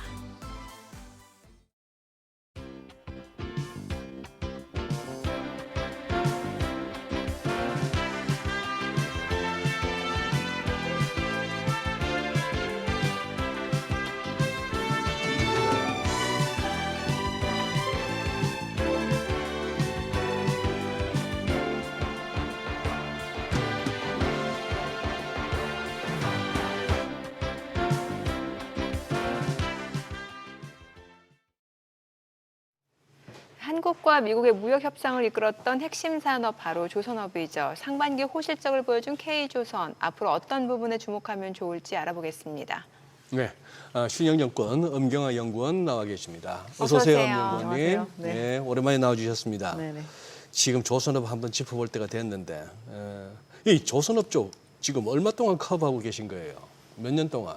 저 19년 차 애널리스트인데요. 처음에 이제 조선업 전방 산업인 해운업부터 시작해서 조선업 시작한 건 2009년부터 시작했습니다. 좀 오래 봤죠? 야, 우리 자, 이러면 이제 우리 시청자분들 나이 계산 들어가요. 나이 계산 들어가죠. 우리 정민은 여기 16년인데 이 자리에서만 16년인데 저를 왜 끌고 들어갈까요? 나이 계산들 한번 해보시라고. 아니 지금 조선 3사 지금 2분기 실적부터 한번 짚어주시죠. 이게 우리 조선 3사라면 HD 한국조선해양 그리고 삼성중공업. 삼성중공업, 하나오션. 네, 맞습니다. 네, 실적 어떻게 보셨나요? 먼저 3사의 실적의 공통점은요. 작년 대비해서 매출액이 10% 내외 정도의 증가를 보였고 영업이익은 굉장히 많이 심지어 몇 배를 기록하는 그러니까. 업체들도 예, 있을 정도로 예. 좋아졌다라는 것입니다. 그래서 저희가 이제 2024년 그리고 25년 1분기까지 21년에 수주했던 물량들을 많이 이제 소진을 한 상태이고 지금은 이제 이제 22년부터 23년에 수주한 물량들이 매출의 한 과반 정도를 차지를 하는 네. 상황이 되었고요. 21년에 연초 대비 연말까지의 성과 상승세가 가장 높은 22.4% 상승을 했었는데 그 뒤로도 저희가 5%, 10%, 6% 이렇게 계속 상승을 했었기 때문에 지금이 이제 성과 상승세의 중간 정도에 있는 배들을 만드는 상황이 되었기 때문에 저희가 단가 상승 효과도 있었다라고 얘기를 하고요.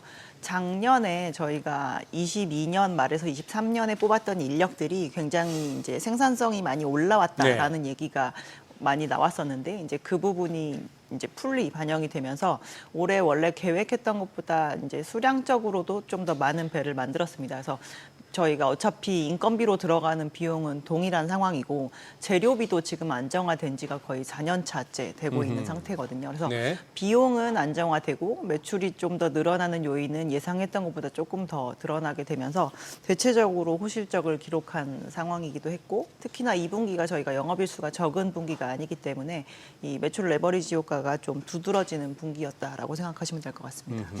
예. 지금 보니까 올해 상반기 조선업 실적 자체가 굉장히 이제 네. 견조한 상황인데 이제 문제는 앞으로일 것 같은데 수주 잔량이 좀 감소했다고 하는데 그러니까 뭔가 아직까지 일감 넉넉한데 뭔가 신규 수주가 더 있지 않은 상황이기 때문에 약간 안심하기는 조금 이르다라는 얘기도 있는 것 같거든요. 뭐 전 세계적으로 일단 2025년 수주는 지금 굉장히 많이 감소한 상황이고요. 전년이랑 비교를 하면 상반기가 한 55% 정도 예. 줄어 있는 상태라고 보시면 될 것 같습니다. 특히나 여기에서 지금 감소세가 두드러지는 국가는 사실 좀 중국이고요. 중국은 70% 가까이 감소를 한 중국은? 상태이고 우리나라는 개별 업체별로 조금 차이가 있긴 하지만 전년 대비 한 20, 30% 줄어든 업체도 있고 뭐 한 40, 50% 줄어든 업체도 있는 상태입니다.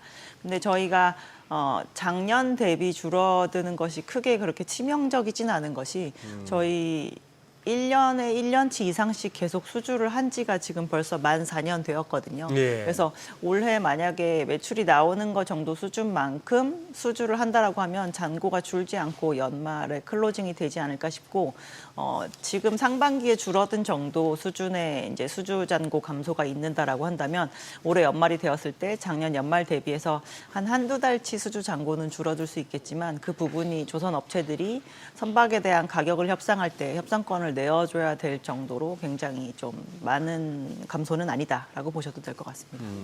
예.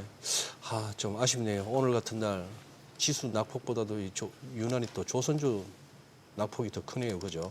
지난주에 너무 강한 맞아요. 상승세를 지난주에 좀 너무 보였기 강해가지고. 때문에. 그리고 요 마스가 한번 좀 여쭤보겠는데 네네.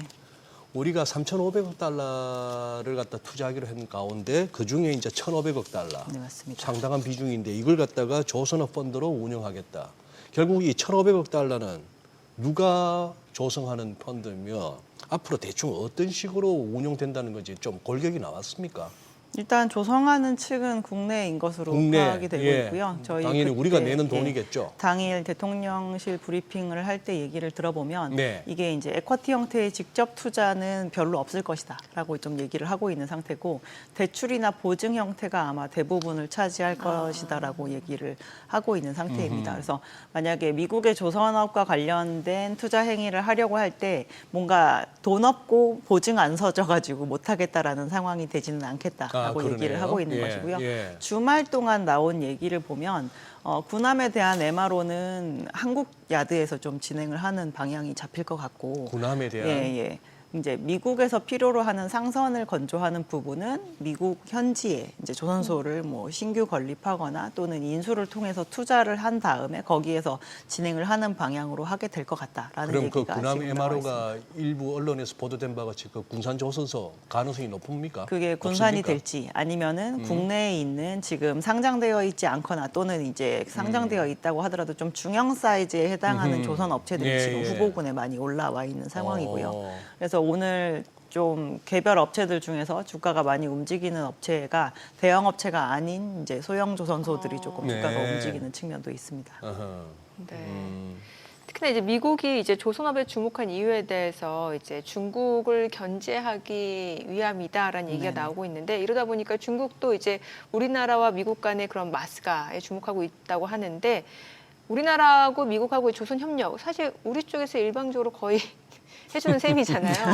이러면 이제 그러니까. 중국 조선업에 어떤 영향을 미치게 될지 좀 궁금하거든요. 뭐 전 세계 조선 업계 상으로 봤을 때 일단 중국은 원래도 그러니까 원래 미국 자체가 한국이 되었건 중국이 되었건 뭔가 조선 물량을 뿌리던 고객사가 아니기 때문에 중국 조선 업체에게는 크게 다른 영향을 주지는 않겠지만 이제 이 군함과 관련된 부분의 협력뿐만 아니라 이제 상선도 좀 늘려가겠다라고 얘기를 하고 있어서 네. 미국에다가 뭔가 운송 행위를 하려고 하는 해운사들이 이제 원래 중국으로 가려던 거를 한국으로 좀 발길을 돌리고 있다라는 네. 얘기가 시장에 실질적으로 나오고 있는 상황인데요.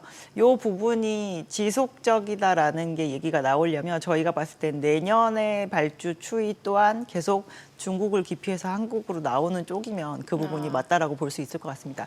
지금 현재 기준으로 사실 중국의 야드들이 수조 잔고를 조금 많이 길게 가지고 네. 있는 상황이기 때문에 지금은 잔고가 좀 더 빠른 쪽을 짰다 보니까 한국으로 오는 것인지 아니면 한국을 정말 중국을 기피해서 찾아오는 것인지 조금 분간하기는 어려운 상태에 해당이 되거든요. 그래서 중국은 2015년 이후부터 진행을 했던 약간 중후장대 산업의 합종연행의 그 방향성을 계속 유지하지 않을까라고 생각을 하고 있고요. 한국 같은 경우는 이제 원래 그렇게 중요하지 않았던 어쨌든 미국이라는 그런 큰 시장이 좀 개화되는 상황인지라 네. 저희가 이거를 꾸준하게 하면서도 이제 계속적으로 어쨌든 산업이기 때문에 저희도 이익을 누리는 것이 그렇죠. 상당히 중요한데 그러한 구조를 잘 짜서 이 사업을 확장시켜 나가는 것이 아무래도 조금 중요하지 않을까 싶습니다. 그러네요.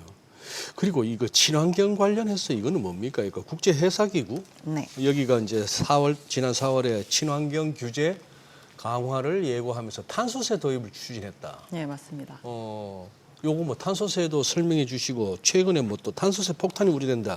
이 뭐 좀 연결을 해서 어렵죠. 어려워요. 예, 네. 저희가 이제 자동차도 탄소세를 내듯이 저희가 이제 이 배도 탄소세를 부과를 하느냐 마느냐의 기로에 있었는데 요번 정기 회의를 하면서 28년부터 해운사들도 들고 있는 배 중에 기준치를 크게 하회하는 선박에 대해서는 탄소세를 부과하면서 이제 이걸 운영을 해야 된다라는 그런 기준을 설립을 했습니다. 기준치를 하회한다. 그리고 배 뭐 꿀뚝으로 시커먼 연기 나오는 그런 배들. 네, 맞습니다. 그 중에서 이제 예, CO2 예, 배출하는 붕 양을 거리면서, 어느 정도 선으로 줄여야 되는데 예. 만약 그걸 이제 만족시키지 못하면 못한다. 그것만큼 이제 벌금을 내는 그런 상황이 벌금을 되는 낸다. 거죠. 예, 누구한테 내는데요? 실제 그러니까 IMO가 기금을 조성을 하고 어허. 거기에 이제 내게 되면 오히려 이 기준치를 잘 완수하는 기업들에게는 이것이 이제 오히려 좀 보상금으로 나가게 되는. 마치 그래서 탄소 배출권 맞습니다. 그러면 그래서 친환경 연료를 그 추진으로 하는 그런 배들에 대한 수요가 높아질 수 있다는 거예요. 그거를 많이 가지고 있는 게 실제로 중요하죠. 근데 생각보다 그런 배들이 별로 마련되어 있지 네. 않은 것이 저희가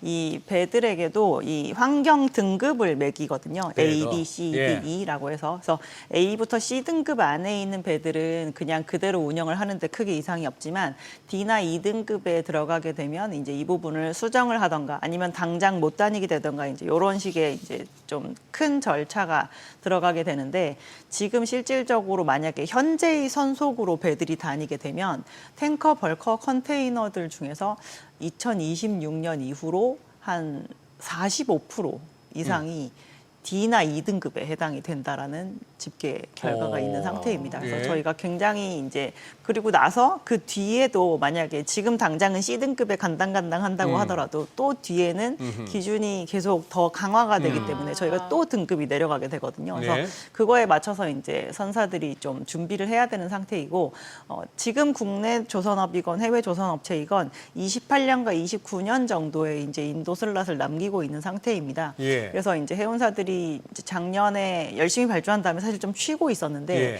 이제는 본인들이 들고 있는 배들 중에서 한 3년 뒤부터 탄소세를 크게 부과해야 되는 배들을 사실 알고 있거든요. 해운사는 그렇겠죠. 어느 정도인지.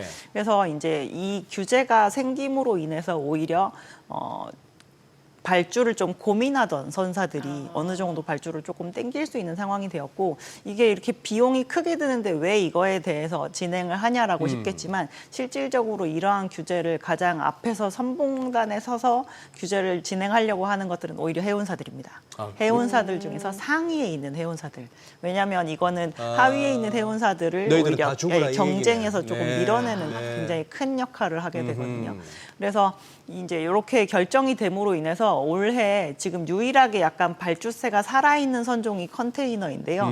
작년까지 생각보다 열심히 나왔기 때문에 저희가 컨테이너 더 나올 거 없다라고 생각했는데 오히려 선속이 빨라서 저희가 규제의 틀에서 더 생각을 많이 하고 투자를 많이 해야 되는 업체들이 컨테이너 선사들인지라 오히려 연초에 이러한 그 회의가 있고 나서 컨선사들의 발주는 조금 이어지고 있는 상태이고요. 네. 당연히 이거에 맞춰서 국내 조선 업체들은 아주 여러 가지 그 형태의 친환경 연료를 쓰는 선박들에 대해서 지금까지 기술 개발을 지속하고 있고 지금 현재 이제 메탄올이라 LNG 같은 경우는 굉장히 안정권에 들어있는 상태이고요. 예. 그 다음 세대로 넘어가는 에너지에 대해서 개발하기 위해서 이제 암모니아도 저희가 뭐 기본 개발 설계를 완료해 놓은 상태이고 최종적으로 저희가 CO2가 발생하지 않으려면 연료 안에 탄소가 없어야 되는 거잖아요. 예. 그래서 이제 가장 최종 골은 결국 수소가 되지 않겠냐라고 수소. 얘기를 하면서 그 기술 개발 로드맵까지 다 설정해 놓은 상황입니다. 그러니까 이제 LNG에 이어서 이제 암모니아 선박에 대해서도 이제 각국 그 선사들이 뭔가 좀 수주하려고 하는 상황인 거고. 조선사들이 많이 수주를 하려고 하고 있고요. 기본 설계를 맞춰놓고 네. 이제 이거를 이제 본 설계로 들어가는 과정이 좀 필요하겠죠. 그럼 우리나라 업체들이 뭐 암모니아 선박이라든지 아니면 수소 연료를 기반으로 한 선박에 대한 기술력도 갖고 있는 거예요. 지금 이제 아까 말씀드렸듯이 기본 설계까지는 완료가 기본 됐고 저희가 이제 수주를 해서 이거를 만들어서 정말 시장에다가 제품을 내놔봐야 이게 실증이 되는 건데 예. 이제 그 단계는 해운사와 같이 얘기를 해서 이제 수주를 받고 그거에 대한 기술 개발을 완료를 해서 기술을 적용하는 쪽으로 아마 진행을 하고 있는 것으로 알고 있습니다. 예. 친환경 하는데 혹시 그 가능성은 전혀 없습니까, 엄연구원님? 저기 우리 2차 전지 산업도 살릴 겸 네. 그 배 그 큰 데다가 밑에다 전부 배터리로 깔면 안 돼요? 실제로 배터리 추진선이 시장에 존재를 하고요. 있어요. 근데 이 큰 배를 움직이려면 네. 사실 배터리 그 선박으로는 아직까지는 효율이 나오지 않습니다. 원양을 움직이는 큰 배들 같은 경우는. 그렇겠죠. 근데 유럽 항만들이 굉장히 규제의 선에서 더 높은 상단에 있거든요. 예. 영해상보다. 그래서 실질적으로 유럽의 연안을 왔다 갔다 하는 아주 작은 소형선들 중에서는 배터리 추진선이 있습니다. 있긴 있구나. 네. 예. 이걸 대형화할 수 있다라고 한다면 저희가 나중에는 그쪽으로 가는 것도 있고 그리고 선박 같은 경우는 SMR 추진 얘기도 많이 나오고 있는 상황입니다. SMR. 네네. SMR까지. 그렇겠네. 네. 가능한 얘기네요. 예. 어. 아니, 지금 암모니아 선박 좀 여쭤보고 싶었던 게 우리나라 이제 업체 중에 HD 현대미포 이 기업이 그 암모니아 선박 쪽에 대해서는 뭔가 기술이 앞서 있다는 건데 맞나요? 암모니아가 실질적으로 그 LPG랑 조금 물성이 비슷합니다. 그래서 LPG. 저희가 LNG 추진선도 LNG 운반선을 만들다가 결국 파생이 돼서 만들어졌듯이 네. LPG도 LPG 운반선에서 파생이 돼서 LPG 추진선이 만들어지거든요. 네. 근데 우리나라의 HD 현대중공업과 HD 현대미포가 LPG 운반선이 나올 때 현대중공업은 대형선을 받고 그 미포조선 같은 경우는 이제 중형 사이즈의 선박을 많이 받습니다. 그리고 지금 글로벌 암모니아 수송 시장 규모가 되게 작아서 네. 저희가 실질적으로 암모니아를 전문적으로 수송하는 배들의 사이즈는 아직 좀 작은 상태거든요. 그래서 지금까지 이제 중형 사이즈의 가스선을 수송해 본 암모니아 운송선을 만들어 본 업체가 아무래도 미포가 좀 손에 꼽히다 보니까 그런 얘기가 나오고 있는 것으로 보고 있습니다. 예. 네. 아니 지금 오늘 전반적으로 조선주들이 다 지금 약세인데 HD 현대 마린 엔진만 2%대 상승이에요. 이게 지금 거의 뭐 글로벌 탑 수준인가요? 엔진 쪽에서는? 엔진에서 가장 글로벌 탑 수준이라고 볼 수 있는 건 실질적으로 HD 현대중공업 안에 있는 엔진사업부라고 볼 수가 있는데요. 아, 그래요? 저희가 이 회사가 원래 STX 중공업이었다가 HD 현대그룹으로 인수가 된 상태잖아요. 원래 STX였고. 네, 그래서 지금은 HD 현대그룹에서 이제 만드는 엔진의 약간 이제 확장 사업장의 역할을 하게 되는 거죠. 예. 그래서 저희가 실질적으로 이 업체에 대한 상승 여력이나 이제 투자 의견을 좀 긍정적으로 보는 이유 중에 하나는 예. 예전에는 캡티브가 없어져 버린 그런 네. 상태였다라고 한다면 지금은 가장 든든한 캡티브 마켓을 마련한 상태일 뿐만 아니라 지금 현재도 사업장이 좀 여유가 있습니다. 그래서 저희가 실제로 그 인수되기 전에 방문을 해봤을 때 그리고 인수된 이후에 방문을 해봤을 때도 여전히 조금 그 증설 이슈가 먹힐 만한 그런 상태라고 보실 수가 있고요. 실질적으로 가동률이 20%대일 때부터 흑자 전환을 했던 회사예요. 아, 그래요? 그래서 아주 부지런히 올라와서 지금 올해 1분기 기준으로는 이제 가동률이 한 80%대에 진입을 했습니다. 예. 내년부터는 그룹사에 있는 물량을 OEM 형태가 아닌 직접 수주를 할 수 있기 때문에 저희가 기자재 업체들도 이제 주식 개념으로 투자를 하려면 저희가 매출 성장률이 좋은 업체를 바라볼 수밖에 없는 상태잖아요. 그래서 그런 측면에 있어서 지금 이제 여지가 많이 남아 있기 때문에 저희가 조금 긍정적인 시각을 갖고 실제로 그 부분이 실적에서도 굉장히 티가 많이 나고 있습니다. 그래서 지난 분기까지만 해도 영업이익률이 한 12%대였었는데 이번 분기에 바로 17%의 어이구. 영업이익률을 예, 기록을 해서 예. 이번에 아마 영업이익률이 상승하는 폭이 QOQ로 가장 높았던 어허. 기자재 업체라고 하면 아마 이 업체를 들 수 있을 것 같습니다. 생방송이라서 짧게 최선호주만 들어볼게요. 저희 그래서 최선호주가 HD 현대마린 엔진입니다. 알겠습니다. 오늘 내용 그래요. 잘 들었습니다. 고맙습니다. 네, 고맙습니다.